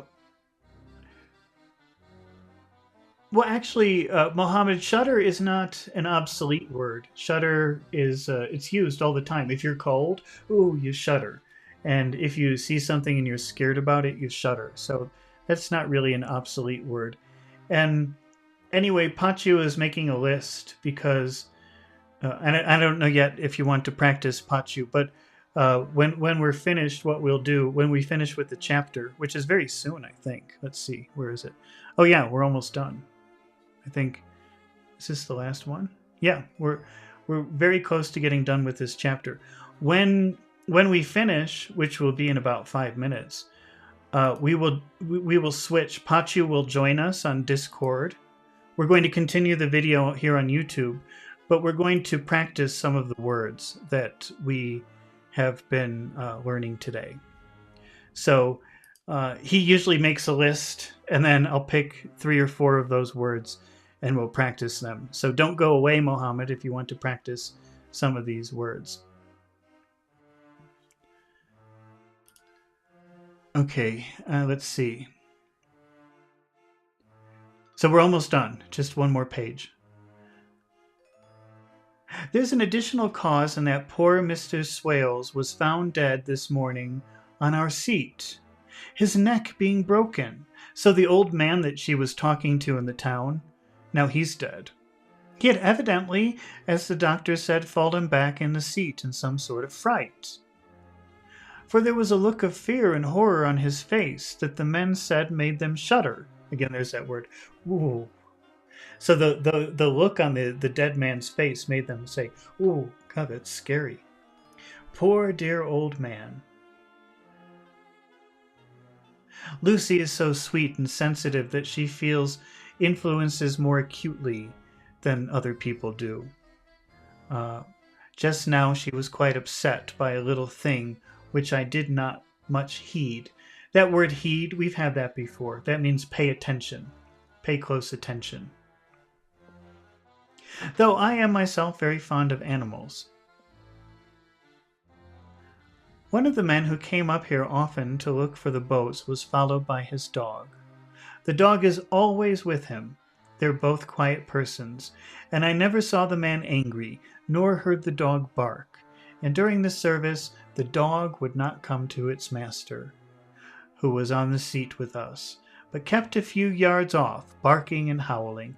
Remember, so barking is ruff, ruff, but howling is ow. Wow, my voice is really going today. Ow.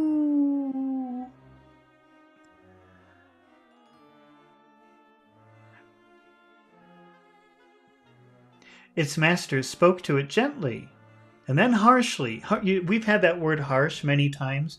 That means extreme in a bad way. So if the man spoke to the dog harshly, he spoke to the dog in an extreme way, and it wasn't nice. Like, shut up.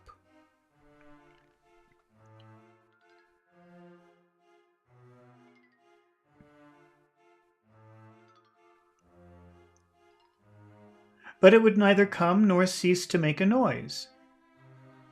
It was in a fury, with its eyes savage, and all its hair bristling, like a cat's tail, when puss is on the warpath. Puss is like a funny word for cat. So have you ever seen an angry cat? Their tail gets very puffy. Or have you ever seen an angry dog and the back of their hair stands up here? That's what it means when it says the hair was bristling out. Finally, the man, too, got angry and jumped down and kicked the dog, and then took it by the scruff of the neck. And half dragged and half threw it on the tombstone on which the seat is fixed. The moment it touched the stone, the poor thing began to tremble. Trembling is shaking. And did not try to get away, but crouched down, quivering and cowering. Again, quivering is a type of shaking, and cowering is, oh, don't hit me. That's cowering. Oh, please don't hit me. Cowering, making yourself small so you don't get hit by somebody. And was in such a pitiable state of terror that I tried, though without effect, to comfort it. Lucy was full of pity too, but she did not attempt to touch the dog, but looked at it in an agonized sort of way. I greatly fear that she is of too supersensitive a nature to go through the world without trouble. She will be dreaming of this night, I'm sure. The whole agglomeration of things, the ship steered into the port by a dead man, his attitude, tied to the wheel with a crucifix and beads, and touching the funeral dog. The touching funeral, the dog, now furious and now in terror, will all afford material for her dreams. I think it will be best for her to go to bed, tired out physically, so I shall take her for a long walk by the cliffs to Robin Hood's Bay and back. She ought to have much inclination for sleepwalking then. Oh, wait, I said that wrong. She ought not to have much inclination for sleepwalking then. Okay. Well, that was the end of chapter 8. Now, Pachu, do you want to practice for about an hour pronunciation and vocabulary? Let me know. And while you're thinking about it, okay, Pachu says yes. So I'm going to take a 1-minute break, and then we are going. Don't go away if you want to practice your pronunciation and some vocabulary words, because we're going to do that for about an hour in just a minute.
Okay, we're back.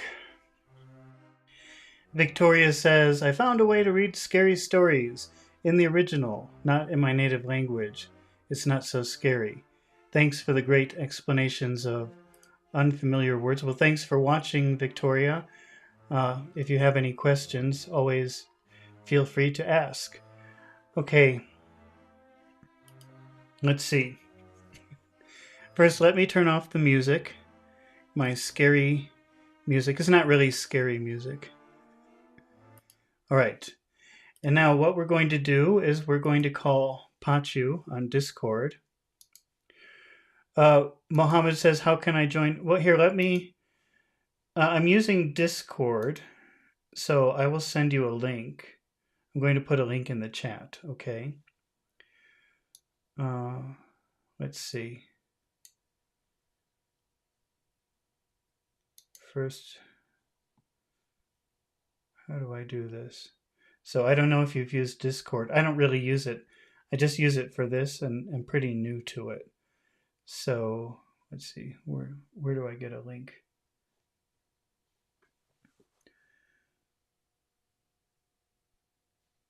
Just a second.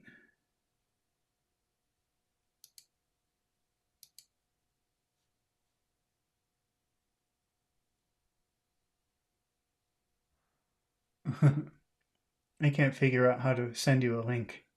I've done it before, but I can't find it. Let's see. I'm feeling pressure because I know people are watching and I'm thinking, oh, hurry up. Let's do this. This is boring. This is not good for a video. And I want you to join, but where is it?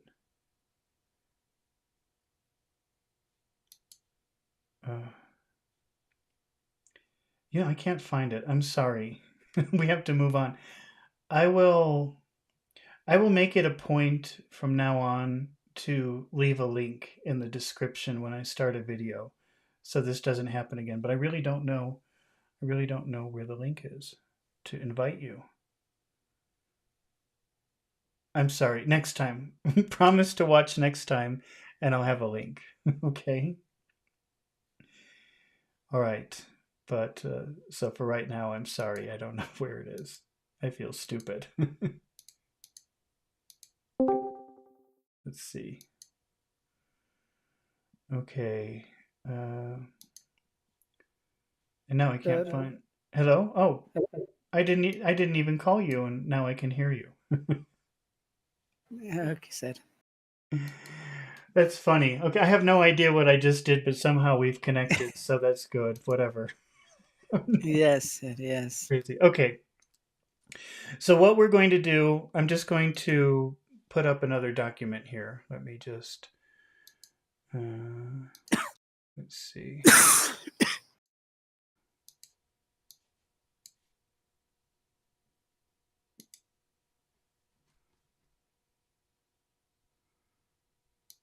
Victoria says, I think YouTube doesn't accept links in the comments.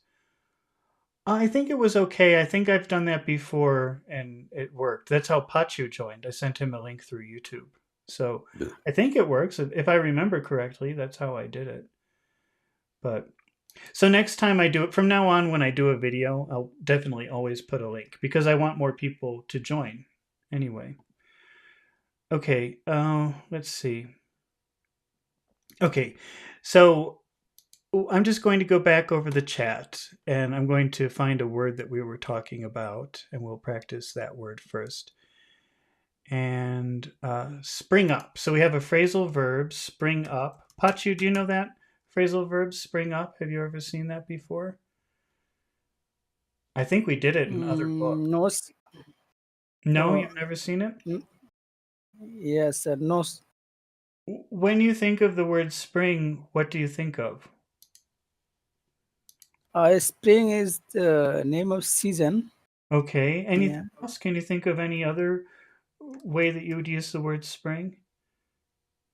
And a spring is also like an object, and it can be extended. Okay. So are you talking about, let me just put a picture up here on the screen just a second. So I'll just remind everybody, if you were watching earlier, that was way at the beginning when we started reading, that so I'm showing an image right now. It would take maybe 30 seconds for you to see the image, but I'm showing you an image of a spring. Pachi, let me know when you can see the image of the spring. Yes, sir. Can you see it? Is that what you were thinking about? Is Yes. that what you thought a spring was? Yes. So, spring Yes. jumps. It jumps up and down, right? That's why the season is called spring, because one day there's nothing, only snow, and then the next day there are flowers. The flowers just jump up from the ground like a spring. Does that make sense? Why you would call that Yes. spring? Spring means, Yeah. and spring up means jump or appear very quickly or something like that. So I'm just going to put a sentence here using spring up to show you how to use it. Let me know when you can see the sentence. I'll read the sentence while we're waiting. New stores spring up all over the city every year. What do you think spring up means in this sentence? So can you make it bigger, sir? Oh, sure. Wait, let me see. Oh, I'm sorry. That's very small. Okay. Yes. I'm looking at several different things. I wasn't even paying attention. Okay. Can you see it now? Yes. Okay. Can you read it? Okay. New stores spring up all over the city every year. What does that mean? Can you tell me the meaning of that sentence? How do you interpret that sentence? So uh, new stores uh, I could not figure out the meaning. Spring up. What I does spring? forget. Okay, I'm going to write. Let's say spring up means suddenly appear, or like maybe think of jump up from the ground, like a flower in spring. Yeah. Does that make sense? So Mohammed's uh, open. Yeah, but the difference between a phrasal verb and just saying open is boring. And usually if you use a phrasal verb, you add an extra special meaning or feeling to the sentence. So if you say new stores open, that's kind of boring. But when you say new stores spring up, that's like one here, one there, one over here. It's very exciting. They're everywhere. Does that make yeah. sense to you? Yeah. Yes, sir. Yes. Okay. Now, Pacho and I have been working on pronunciation, and the thing that we're focusing on is something that a lot of people fail to learn when they're learning English, and that is the duration of vowel sounds. That makes a big difference in your pronunciation. If you can master the vowel sounds and their duration, that would be very helpful if you're having trouble being understood. It really will. So, when I say the word new, is that a long New sound or a short sound, Pachu? is a long sound. Okay, so it's not new, right? It's not new. It's new, Yeah. Is new, a new. new, new. New. Muhammad says someone told me phrasal verbs is not formal, so it's not good to say them. I don't know where that comes from, Mohammed, because for example, and I had this in a class years ago, uh, and I gave the same example. How do you talk about opening, to start your computer or start the lights? You have to use a phrasal verb. There's no other way to do it. You have to say turn on the lights. There's no other way. You can't say start the lights. You can't say open the lights. In some languages, you say start or open or fire the lights. But in English, you have to use two words. You have to use a phrasal verb. So that is not true. I don't know where that comes from or why people say that, but that definitely is not true. Sometimes there's no other way to say it. And you have to learn phrasal verbs if you want to understand the language because native speakers constantly use phrasal verbs. It's easy to say, oh, I'm not going to use phrasal verbs, those are stupid. But then you will never understand what people are saying. And sometimes you need them to express certain ideas. So I don't know where that comes from, but that's a really a myth. Okay, so we have new. Okay, that's a Yeah. long sound. New. Can you say that again? Yes, new Okay. How about stores? Stores. stores. Hmm. Is that long Yeah, or long.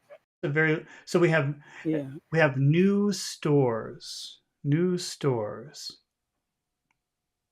new stores. Okay. And what about spring? Spring. Is that a big sound or a little sound? Spring. Spring is short, Yeah, short. spring. Spring.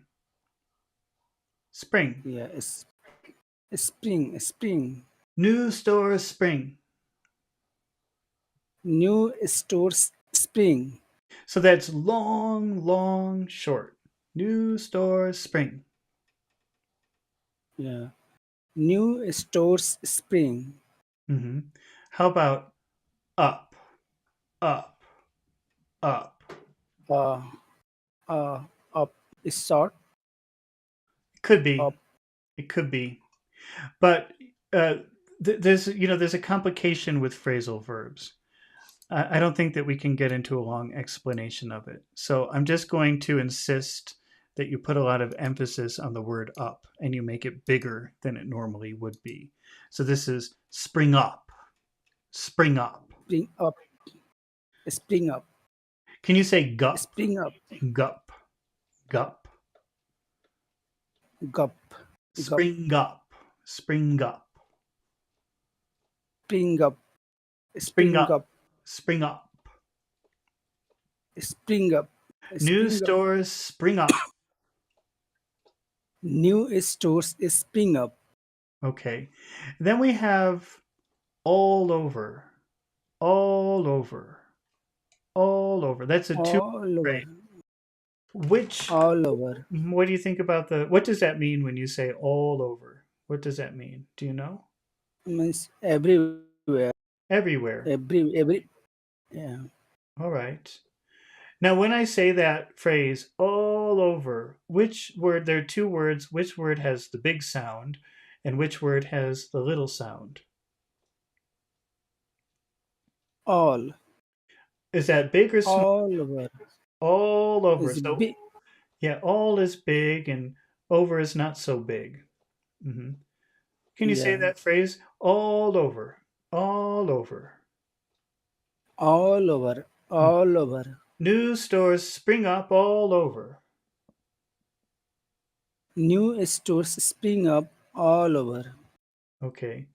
The city. The city. The city. The city. The What do you think? city. What do you think about those vowel sounds? The has a small Hmm. sound. Okay. City. City has bigger. Okay. Now city has two syllables. City. City. City. City. Which word do Yeah, you think is two bigger? sound. C city. C C City. Yeah, I agree with you. It's city. So you have the city. Well, no, I think it's E. I think E is bigger. City. City. C city. City. City. So Yeah, final. yeah, the final one, which is not normal, actually. Usually that TY is not very big, but here it is. The city. Yeah, The city. city. New City. stores spring up all over the city. New stores spring all over the city. Oh, okay, now you have to say spring up and not just spring. You have to use both of the words. It's very important.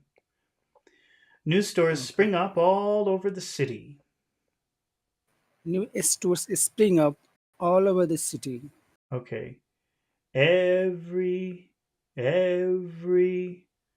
What do you think about those? Every Every a Is that big or small? is every is it Every, short? every, every. Is that first sound big or small? Every. Big. What did you say? Yes, is a small. Oh no, I think it's Every really big. Every. It's not every. It's every. not every. It's not every. It's every. It's very big. Okay. Yeah, is a big. Uh, Every. Can you say it like that? Every. every Victor, every. Victoria says in some languages there's no such phenomenon as a phrase. For example, in Russian, Ukrainian, Spanish, I believe. Yeah, well, I don't know about Russian or Ukrainian. I don't think that Spanish has any vowel sounds or any phrasal verbs that I know of. Yeah, it's a very complicated thing about English. It's maybe one of the hardest things about learning English is getting used to phrasal verbs. Okay, now what about the word year? Is that a big vowel sound or a long vowel sound? Year. Yeah, it's a big Every year. year. Can you say both of those together? Every year. Every year. Okay. Now we have city and every. Does city end with a vowel sound?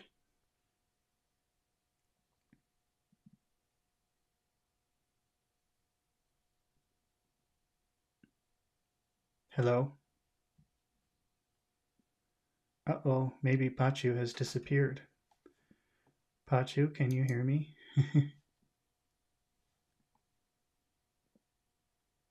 Hello? Okay. Well, I think Pachu probably he'll return in a minute. Or maybe I should try calling him. Because we mysteriously connected and I don't know how.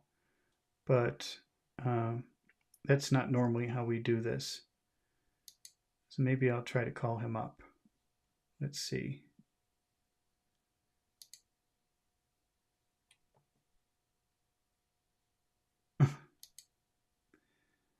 I don't know. Somehow, when I started looking for the link, that made me. Okay, I'm just going to restart my Discord. I don't really know how to use Discord. Hello. Oh, wait. Pachu Hello, has sir. returned. Pachu has returned from the Hello. land of mystery. Can you hear me? Do Yes, you, sir. okay. Okay. So, does that word city, does that end with a vowel sound?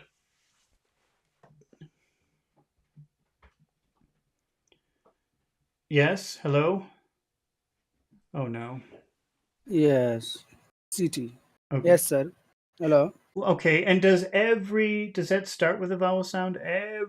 Does that start with a vowel sound? Yes. So Every. what happens when you put those two words together? Do you remember?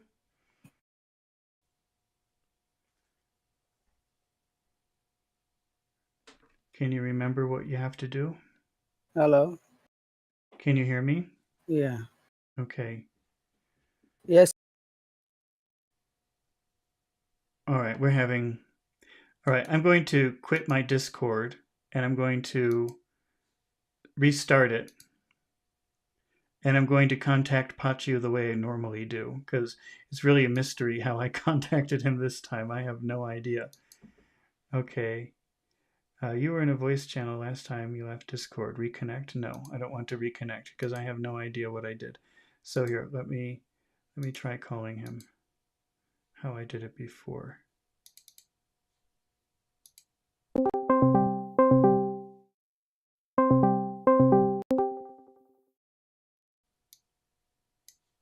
Hello. Hello. Okay. So now we're back in the Yes. normal way. I don't know how this will work, but let's see. Okay. So what happens Okay. when if city ends with a vowel, it finishes with a vowel sound. It finishes with E, okay? And every Yes. starts City. with E. So how do you put those two words together? What do you have to do to say them both? The city. City. Every. City-every. You have to double the E. So I'm just going to write this on the screen so that people can see it. This is Muhammad is. I don't know, Pachu. Do you know how to make Well, actually, now that I'm here, maybe I could make the. I could make the link. Let's see. Messages, add friends, show profile. It's so simple. I know it's very simple. Pachu? Do you know how to send a Discord link? No, sir, I have Yeah, no idea. I don't either. Okay. Well, I know it was so simple before. Okay, I'm sorry, Mohammed. Next time, I promise I'll put it in the description.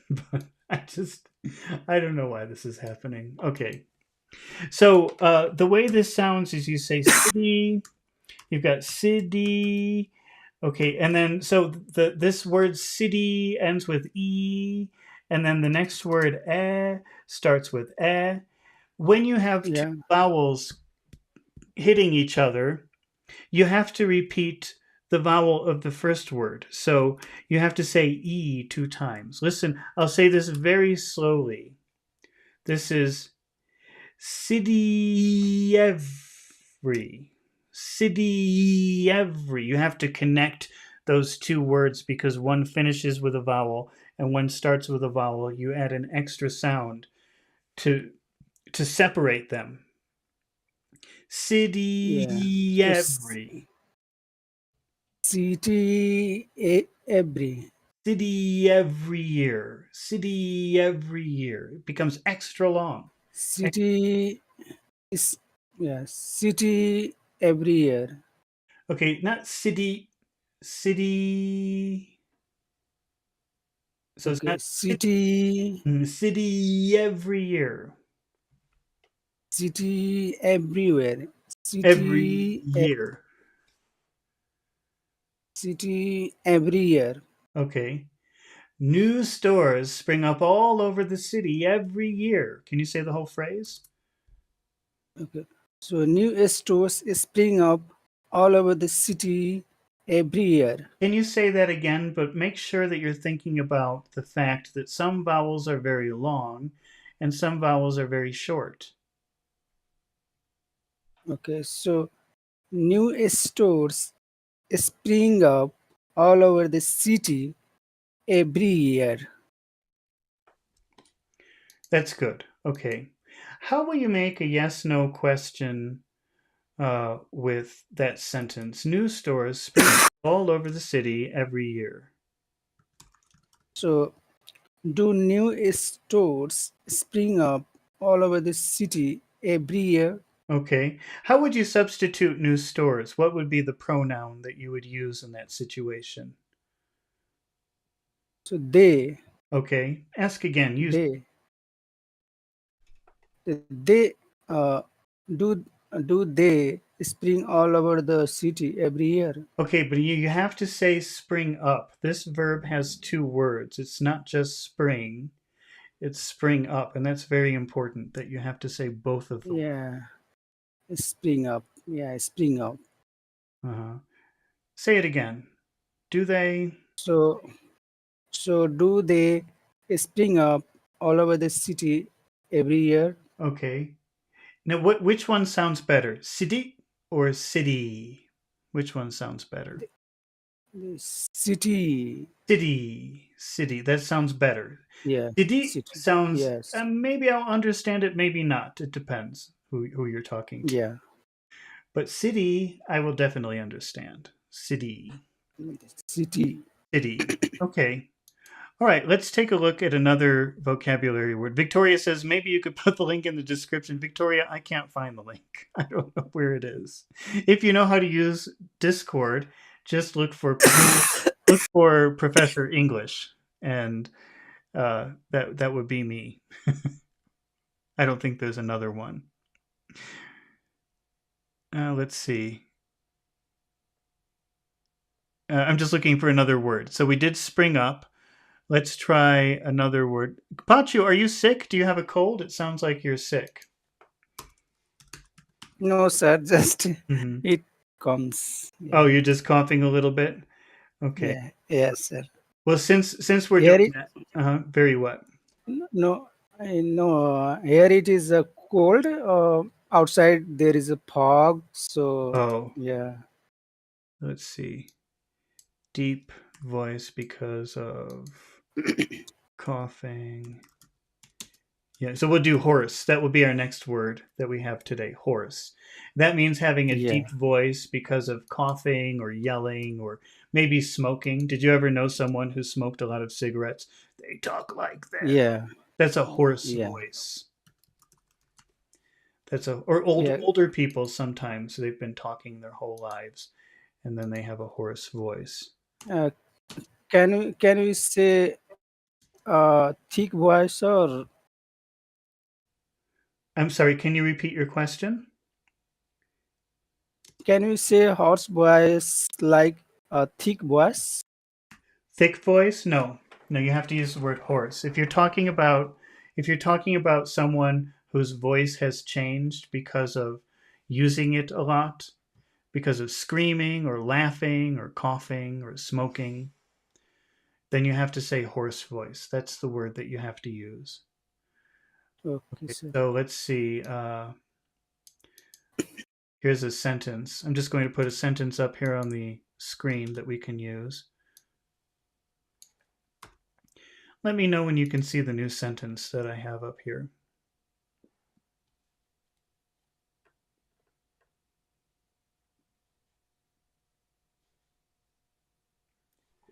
After cheering all night, his voice was hoarse. Okay. Do you see it? After Go ahead. no, sir. No, No, sir. no, you don't see. You can't see the sentence. No, sir. Oh, well, it's taking a while. Taking longer than usual, I think. Yes. How about now? Nothing. Still nothing. Okay. What does it mean to cheer? After cheering all night, what does that mean to cheer? Yeah, means there must be celebration Okay. of. So yay, right? Something. My voice is hoarse. I can't Yeah, even do it. Yay, my voice. Okay. yeah. Can you read the sentence? What does it say? So hoarse means deep voice because of Mm-hmm. coughing, ailing, smoking. Mm-hmm. And can you read the sentence that I have up on the screen? Or you still don't see it? Uh, yes, Yes, you don't see it? yes, sir. Yes, you see it? There is no. No, you don't? That's so strange. It's taking a very long time.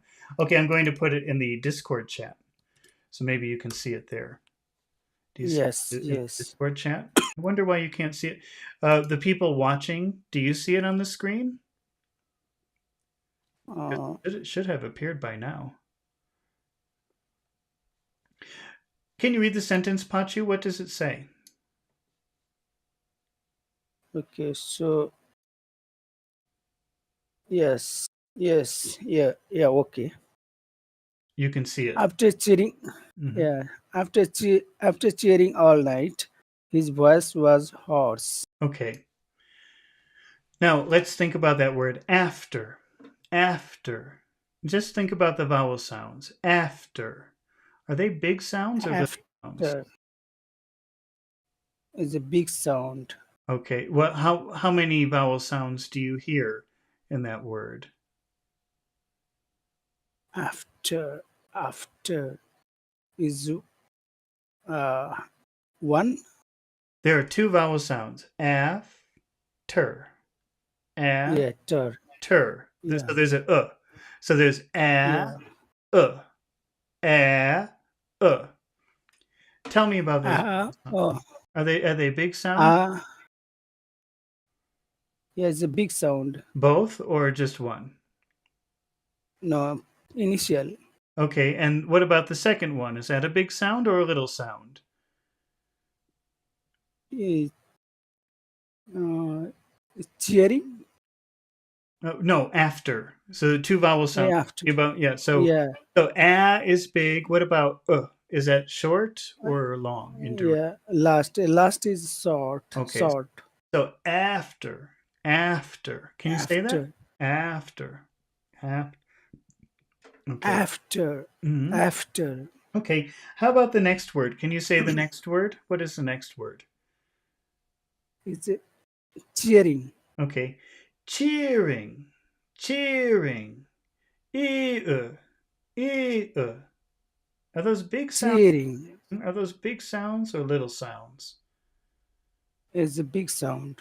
Both or just one? Uh, the first Okay, the first one is big. What about the second sound? Is that big or small? is second is a small. Okay. Cheering. E-uh. E-uh. Can you say that? Cheering. Cheering, Okay. cheering. And we're starting to get that pattern that English likes of big, small, big, small.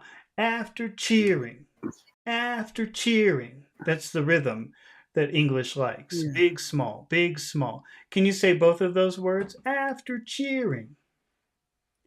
After cheering, Okay.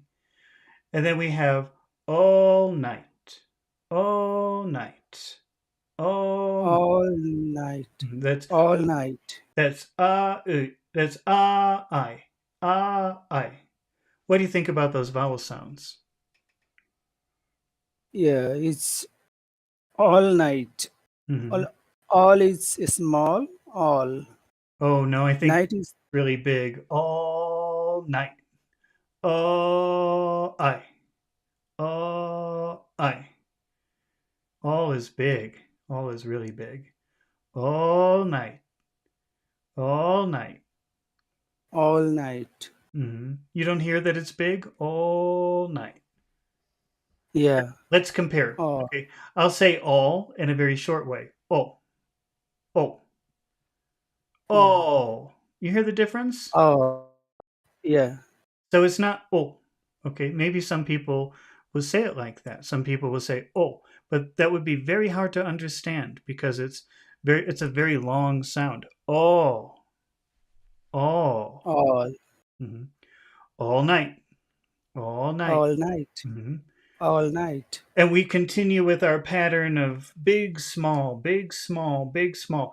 After cheering all night. Can you say? After after cheering all night. After cheering all night. His voice, After cheering all night. his voice, his voice. His voice. So His we have voice. two words together and they both have vowel sounds. Are they big or small? It oi, it oi, it oi. The first is small hmm and the next is big. Okay, can you say those two words? Is voice. His His voice, voice. his voice. His voice. So after cheering all night, his voice. After cheering all night, his voice Okay, and then we have was hoarse, was hoarse, was hoarse. was hoarse. How many Was vowel sounds? hoarse. Was hoarse. Was hoarse. Horse. Horse. Three I hear was horse.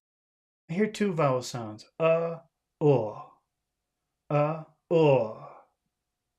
or. Well, maybe I mean you could consider W a vowel sound if you want. Let's say how many Yeah. syllables. Let's do it that way. How many syllables? Was horse. Was horse. Mhm. Two Okay. horse. And what do you think about the duration? Is one of them big and one of them small? Yes. The first gets a little sound, a little time, Okay. and the next is gets it's longer time. Okay. Can you say those two words? Is was horse. Was horse. Was Oh, horse. sorry, was horse. After cheering all night, his voice was hoarse. After cheering all night, his voice was hoarse. Okay. How would you make a yes no question with that sentence? So, does his voice, was his voice hoarse? Okay, after cheering all night.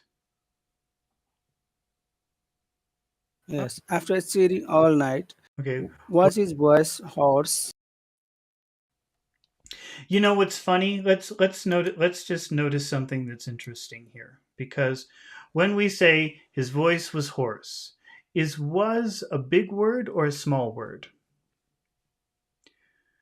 His voice was hoarse. His, Is was a big word or a small word in that phrase? His voice was hoarse.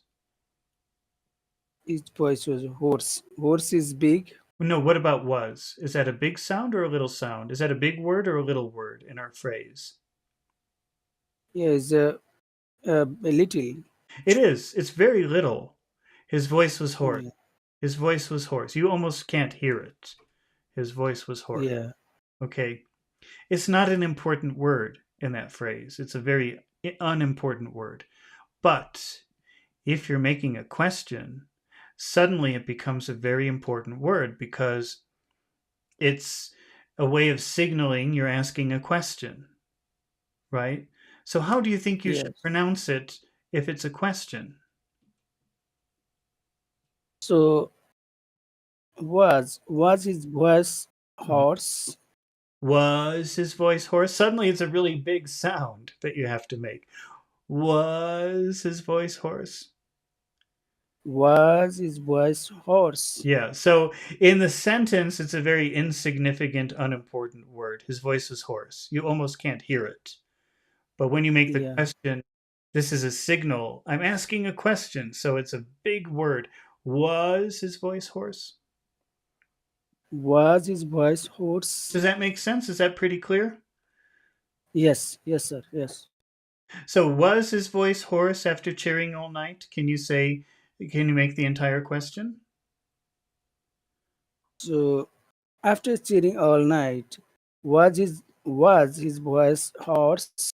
Okay. After cheering all night, was his voice hoarse? That's a very big word in that sentence. Yeah. After cheering all night, was his voice hoarse? Okay, is it a night or is it all night? Which one is better? It's all night. That's right. Say it again, but try to pay attention to the length of the vowels of the words. Okay. So after cheering all night, his voice was hoarse. Make it Sorry. a question. You have to use the question form. Was, Yeah. of course. Okay. So after cheering all night, was his voice hoarse? Okay. And how would you answer no to that question? So after cheering all night, uh, no, his voice was not hoarse. Okay. Can you make a contraction? So after cheering all night, no, his voice wasn't hoarse. No, his Voice how does was if you put no and his in conversational English, if you put the words no and his together, how is it pronounced? How does it sound? yeah. So no Oh, hits. so now we have two vowels coming up against each other, so we have to make it extra big, extra long. No is. No hits. Oh, no, his voice wasn't hoarse. No, his voice wasn't hoarse. That's right. Okay. All right, let's do another word here. We're going to use the word ghastly. This is another word that we encountered in chapter 7 of Dracula, ghastly. Do you know that word ghastly? Have you seen that before? Ghastly means something like horrible Yeah. or Horrible, disgusting, something like that. It's a Disgusting. very negative word. It's a very negative word. Yeah. Can you see the sentence that I have written on the screen? Uh, no, sir. No, you don't see it? Okay, I'm going to put it in the Discord chat so you can see it immediately, and I'll read it while we're waiting for it to come up on the screen. And that is, the food tasted ghastly, so we couldn't eat it. The food tasted ghastly, so we couldn't eat it. Let me know when you can see the words on the screen. What does that mean? The Okay. food tasted ghastly. So the food tasted ghastly, so we couldn't eat it. Mm-hmm. Yes, the food was terribly bad, Mm-hmm. terribly bad, so we could not eat it. That's right. Yeah, That's right. disgusting. The food was Yeah, disgusting. the food was disgusting. Okay, that's right. All right. So if we take a look at these two words, the first two words, the food. What do you think about Yeah, the vowel sounds in those two words? Are they big or small? the food is big. Which one is big, the or food? The is small, and the food is big. Okay, and we have to be very careful because we have two words that sound very similar. I'm putting two words up on the screen. I don't know how long it will take before you can see them, but uh, can you see the two words that I have written under the sentence? Mm, yeah, no, no, sir. No, not yet. Okay. Well, how do you walk? What do you use to walk? Or where do you put your shoes on your body? Yeah, is on foot, Foot. Okay. foot. Yeah, And what do you eat? is a food. Okay. Do you see the two words yet? Can you see the two words yet? No, sir. No. It is taking time. Okay, Yeah, to great. come. I'm going to put it in the Discord so you can see it because I want to refer to these as number 1 and number 2. Okay. Okay, okay, okay, You see okay. it? Now I see.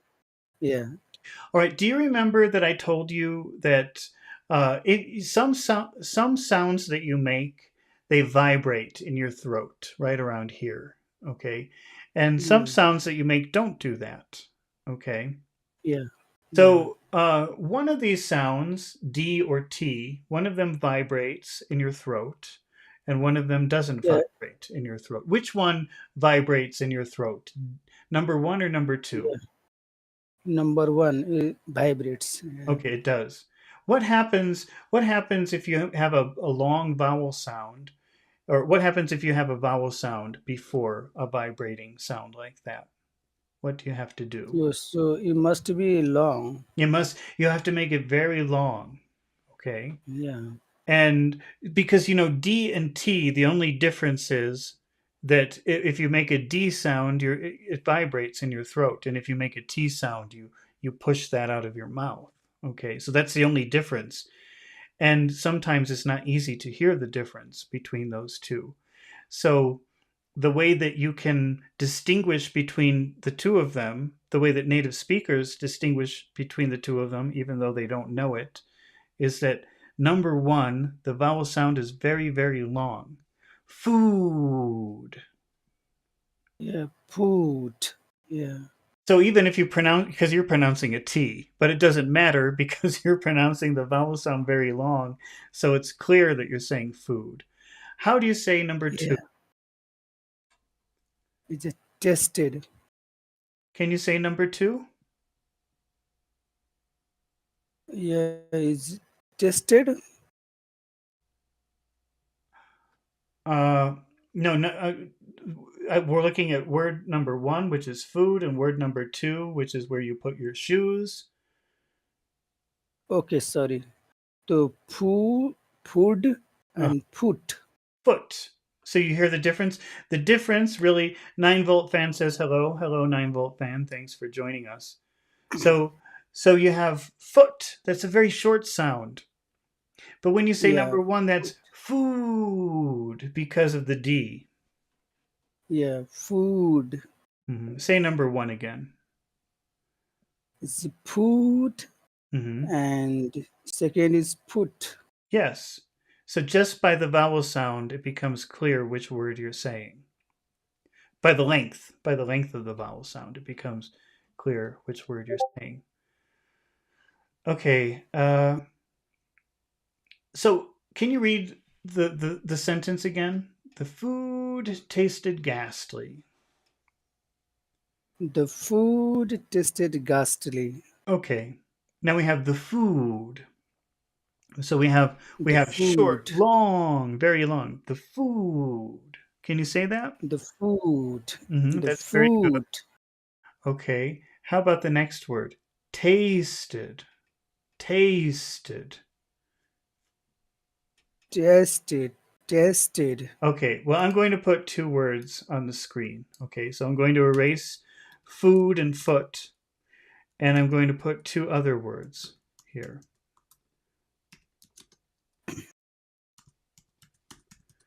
All right. I don't know how long it would take for you to see it on the screen, so I'm putting it in the Yes, board. yes. No, I'm seeing, I'm seeing. How do you say number one? So number one is tasted. And how do you say number two? Test. Number two is also tasted. The same. Oh, so okay. Now I'm going to say number one very, very slowly. Okay. And I want you to think, how many sounds do you hear? Tasted. Tasted. How many vowel sounds do you hear in the middle? Is Ta- total three. I think two. Tay. Maybe, I mean, maybe it could be three, but let's say two. Tay. T. Tay. Yes, yes. So it's a. A. A E A A. E. How Yeah. many sounds in number A one? And I will say number two. How many sounds in number two? Tested. Tested. How many sounds in number two? tasted is one Te. first. Yes, just one. Eh. Eh. So number one has two sounds. A. Taste. Yeah. Can you say that? Tasted, tasted. Tasted. That's better. That's more clear. It doesn't sound like number two anymore. Say number two. Yeah. Is tasted. Tested. Say number one. Tasted, Uh-huh. tasted. Number two. Is tasted. Tested. Tested. Yeah. Oh. Tasted. So we have the food tasted. Now that vowel sound, is that a really big vowel sound or is that a small vowel sound? Tasted. Is that big or small? Big, big. Big. So we have the food tasted. The food tasted, Okay. tasted. How many sounds in that word? Is it one Is or a two? two. It's what are the two sounds? A. A. Tasted. A tasted. Right. The food Yeah. tasted. You have to say both of them, or it sounds like you're saying number two. Can you try to read that phrase again? Okay, sir. So the food.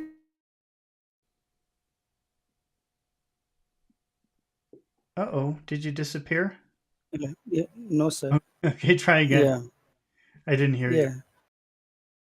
So the food tasted, That's better. tasted. That's more clear. The food tasted. Say it again. The food tasted. Okay, and then we have our vocabulary word. Can you pronounce that? What is the next word in our phrase?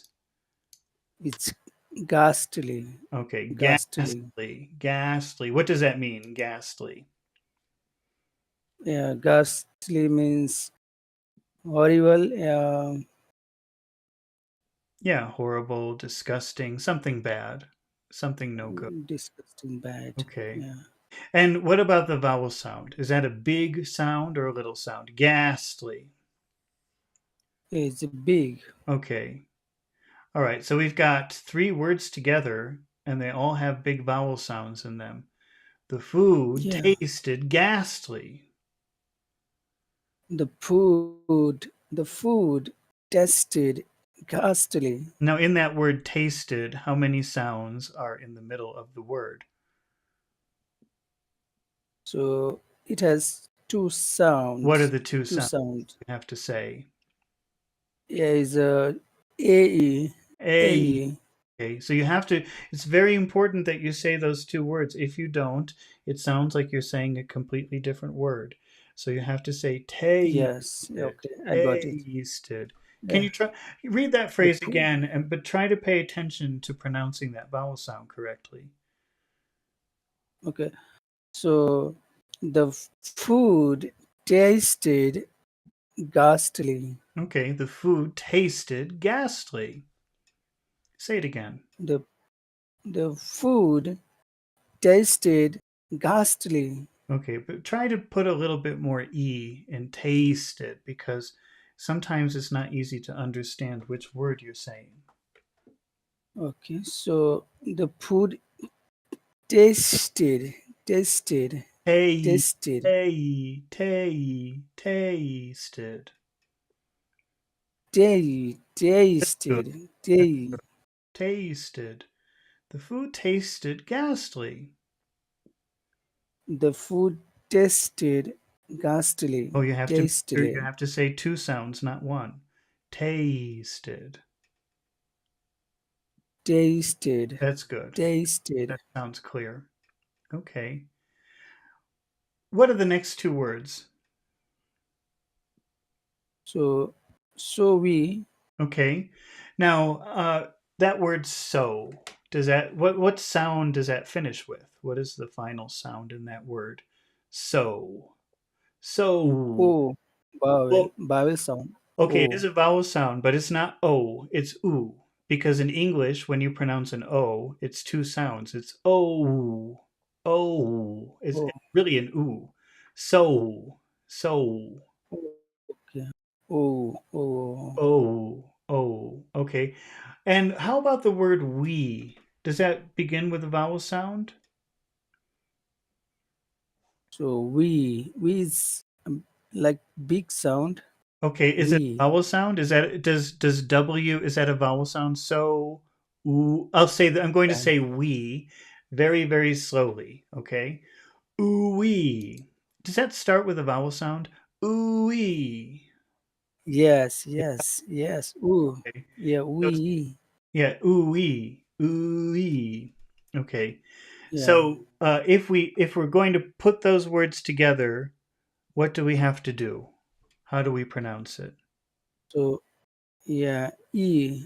E Well, no, should no, be no, no. That's if it ends with an e, then you make an e sound. But this so ends with oo, so you make an oo sound. So we.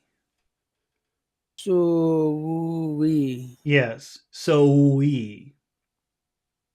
so we hmm Because if you go we quickly through it, soy, I don't. It could sound like you're saying soy, soy, soy.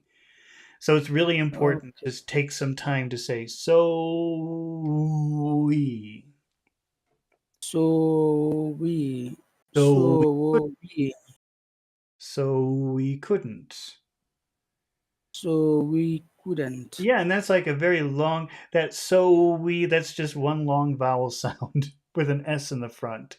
So we that's really hard to say. So we Yeah, so we how about couldn't? What do you think about the vowel sounds in couldn't? yes. So couldn't. Yes. Couldn't. Couldn't. Then Uh-uh. Uh-uh. is so sort. Uh-uh.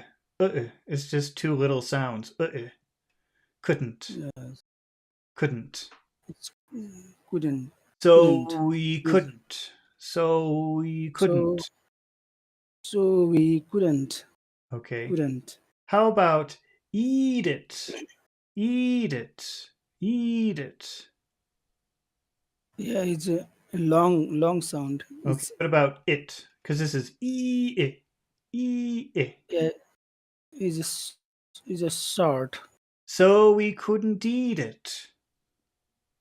So we couldn't eat it. Okay, is it eat it or eat it? Eat it. Eat it. That's right. That's better. If you say eat it, then maybe I'll understand, maybe not. It depends. Depends Yeah. if I'm in a good mood or a bad mood. Yes. but Yes. but if you say eat it, then that's very clear. Eat it. Eat it. Couldn't Eat eat it. it. Couldn't eat it. Couldn't eat it. Couldn't eat it. Okay, is it eat it or eat it? Eat it. Eat it. Eat it. Big. It's a big sound. It's not a little sound. Eat it. Yeah. So we couldn't eat it. Eat it. So we couldn't eat it. Okay, Eat is it. it soy or soy? So we. So we couldn't. So we. So we couldn't. So we couldn't eat it. So we couldn't eat. Eat it. Eat it. Eat it. Eat it. Okay. Can you read the full sentence and try to pay very close attention to which vowel sounds have a long duration and which vowel sounds have a short duration? So the food tasted ghastly, so we couldn't eat it. Okay, Eat it. is it soy or soy? So we. Mm-hmm. Like that. Try that again. So we couldn't eat it. So we couldn't eat it. Eat it.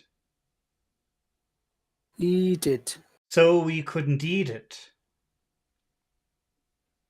So we couldn't eat it. The food So tasted we. the food tasted ghastly, so we couldn't eat it.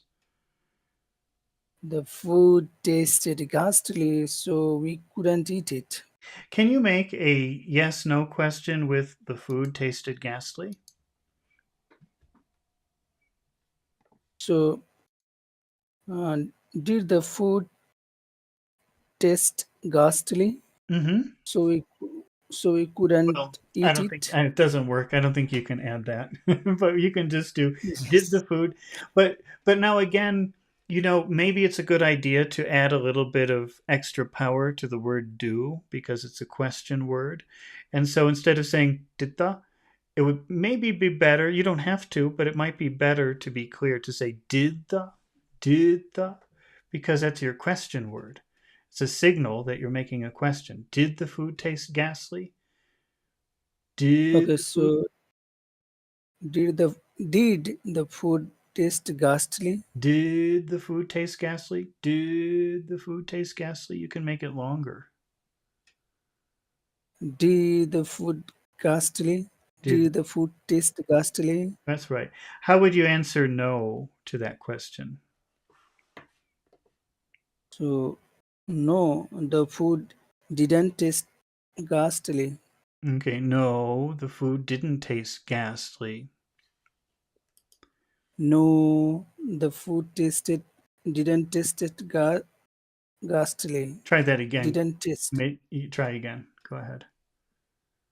So no, the food didn't taste ghastly. Okay, that's good. Do you have time to do one more, or do you have to go now? Would you like to do one more vocabulary word, or Yes, one more. Yeah. so we'll do one more. Let's see.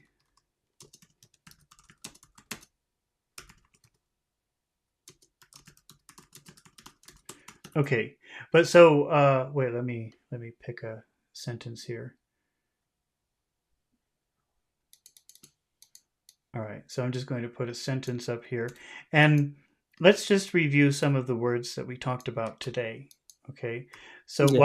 while we're waiting for our new sentence to appear. Okay, What does spring up mean? What does that phrasal verb spring up mean? Spring up means jump from the ground. Okay, or it could Jump. mean like suddenly appear. So in an abstract way, it could mean like suddenly appear. The store sprang up overnight. Yes, suddenly appear. Okay. It's kind of like it jumped up from the ground like a flower in spring. Does that make sense? What how you use that word Yes. spring up? Okay. No, no. I just remember by suddenly appear. It is easy for me to Okay. remember. Yeah. Spring Okay. up. Okay, but spring means jump, like jump up. So just so you know that. Okay. How Yeah. about the word Yes. Yes. horse? What does the word horse mean? Not HOR, Yeah. but HOAR. Yeah. Yes. So when somebody is ill or coughing, Mm, then his voice will be like a horse. that's right. Horse. Okay. What does the word ghastly mean? Yeah. So this is horrible, horrible, Okay. horrible. Okay. Now, can you see the new sentence that we have up here? Yes, sir. Okay. Yes. I think we've had this word several times. I don't know if you remember the meaning, but we've seen it in other books, and today we had it in Dracula. Do you recognize that word heed? No, sir. See. Okay. That means like pay close attention. Okay. Yeah. It's not an extremely common word, but actually it appears in books a lot. We've seen it in many books that we've done. I think we saw it this morning in Gone with the Wind when we were doing that one. Yeah. So, can you read the sentence that is on the screen? What does it say? So she didn't heed the warning and got into trouble. Okay. What does that mean? If heed means pay close attention or listen, what does that mean?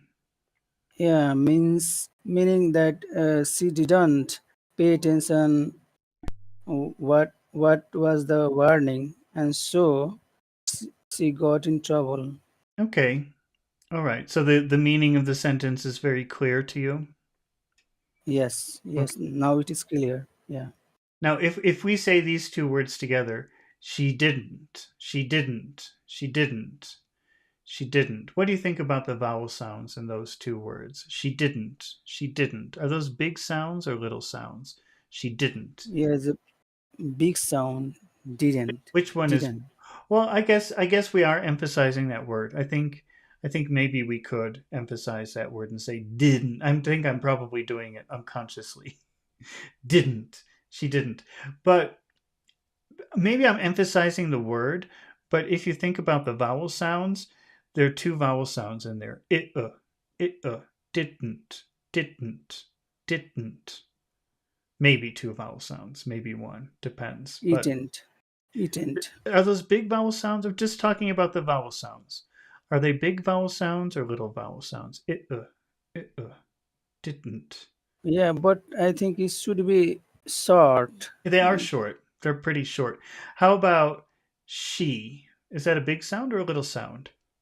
She, the vowel sound.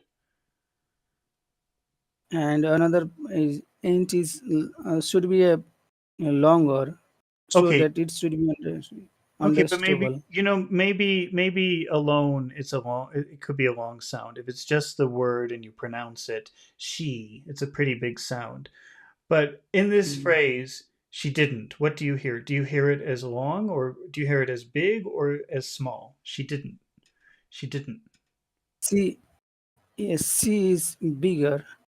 But is the vowel sound big? Do you think the vowel sound is big? She didn't. C, C, She. C Well, okay, if you say is the word big. alone, if you just pronounce the word, not in a sentence, it could be big. She. Okay, that's Yeah. probably how you would pronounce it. But in a sentence, if you're listening to these two words together, are they big or small? Is the sound big or small? She didn't. She didn't. Is it big? Is it she didn't or she didn't? Yes, short. It's very Is small. short. C. Can you Yes. say those two words? She didn't. She didn't. She didn't. She didn't. She didn't. She didn't. Okay. And now She didn't. we've got our vocabulary word. Heed. Heed. Heat. What do you think about Heat. the vowel sound? Is that a big sound or a little sound? Yeah, it's big. Big sound. Especially because of the D. That vibrating sound at the end makes it extra big. She didn't heed. She didn't heat. Mm-hmm. Heed the. The. Is that a big sound or a little sound? The. The. The is small. Yeah. She didn't heed the. She didn't heat the. Mm-hmm. Okay. And now we've got warning. Warning. What do you think It's about a the? warning. Are those big sounds or Yeah, two? it's a word. Go ahead. It's a big sound. Which one? There are two vowel sounds. O e. O e. Which one is big and which one is small? It's O. Owen. Warning. Okay, so it's big, small. Big, small, right? Do you agree? Yes. Yes, sir. Yes. And you say warning. Owning. It's Okay. owning. Okay, but make sure you start that because that starts with a W, and when a word starts with a W, it starts with an oo sound. Ooh, warning. Ooh, warning. Okay, so warning. Mhm. Warning. She didn't heed the warning. She didn't hear the warning. Okay.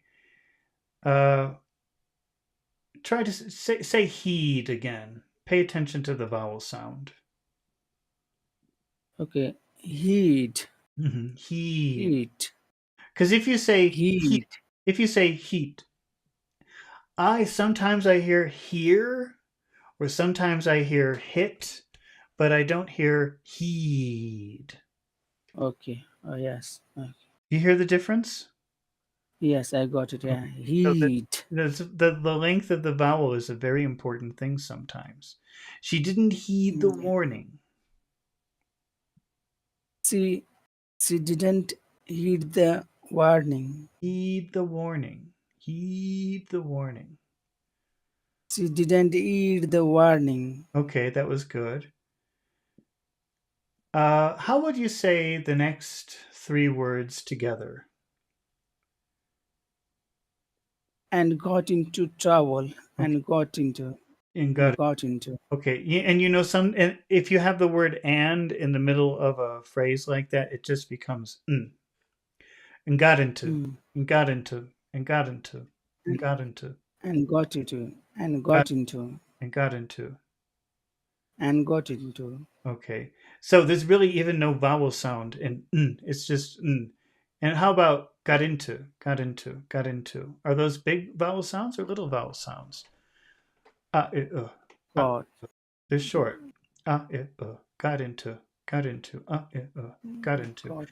got into, and got into, and got into. It's like one Uh, little word, and got into. yeah, got into. She Got into. she didn't hear the warning and got into. She didn't heed the warning and got into. Okay. And how about that final word? Trouble. Trouble. Trouble. Trouble. Trouble. Trouble. hmm Is that a Trouble. big sound, a big vowel sound, or a little vowel sound? Trouble. Straw. Yeah, it's a big sound. Tr- okay. Well, Trouble. I guess it could be if you wanted some. So the tricky thing about this is sometimes you can make big sounds Trouble. little, and sometimes you can make little sounds big, depending on what you want. And let's see. Yeah. Let's see how. I'm just going to try to read this sentence uh, without being too self-conscious of the sounds. She didn't get into. She didn't heed the warning, and she got into trouble. I think I would make it a little bit big. Yeah, trouble, trouble. Trouble. Trouble. Trouble. I think normally it's small, but here it's kind of an important word. So trouble, trouble. Try to make it a little bit bigger. Draw. Draw. Trouble. She didn't heed the warning and got into trouble. She didn't hear the warning and got into trouble. Okay. Can you make a why she no heed warning question? Make a why question. Why she no heed warning? So why she didn't why she didn't hear the warning and got into trouble? Okay. Now, is it hit or heed? Which one is it? Is a heat. Right. So because if you say hit, I'm not sure if you're saying hit like hit or if you're saying hear and you're not pronouncing the R, but it doesn't sound like heed because heed, that E is very big, especially because of the D at the end of the word. Yes, yes. So it's really important to say heed, make it very big, a very big, Heat. right. Heat. He didn't heed. So again, why she no heed warning? Make a why question with that information. So why why she why s- why she didn't hear the warning Oh, and got into trouble? he or heed? Which one? The heat. Okay, so you have to do that because otherwise, I think you're saying a different word. Okay, so why she didn't heed the warning and got into trouble? Okay, now that's very clear. That was very clear. All right, but uh, she didn't heed. That's a negative sentence. Okay, that's the sentence form. That's the statement form. Okay, but we want the Yeah, question form, which is didn't she? So statement didn't form, see. she didn't. Question form, didn't she? So the question form is didn't she? Not she didn't, but didn't she? How will you make a question with why? Why? Why she Question. why didn't she Yeah, you have to use why question. didn't That's a question form. You have to use the question form. so why didn't she hear the warning and got into trouble? Okay, so we'll just say, why didn't she heed the warning? Forget about the get into trouble part. Okay. So why didn't she heed the warning? When you say she, can you try to whistle? She. Okay. So why didn't she see That's better. see? That's a little better. Hmm. Why didn't she heed the warning? So why didn't she hear the warning? Okay, Heed the warning. he or heed? Which one? Is a heat. Okay, you have to do that. Otherwise, I think you're saying hear or hit. I'm not sure which, but definitely not heed. Okay, sir. Let's So try again. w- why didn't she heed the warning? Okay, that was better. I think that was better. Okay. So let's finish here. We'll just review the words that we talked about today. What does the Yes, yes. phrasal verb spring up mean? The spring up means jump from the ground. Yeah, Okay. suddenly appeared. Okay. What does the word horse mean? HOARSE. Horse means when someone is coughing and then the voice Mm-hmm. comes out, it's called the horse. Yeah, coughing, yelling, smoking. For some reason, it makes your voice like this. Okay. Yeah, How about the word ghastly? What does the word ghastly mean? it's ghastly means horrible. It's horrible. Horrible, Yeah, disgusting, uh, something like that. disgusting.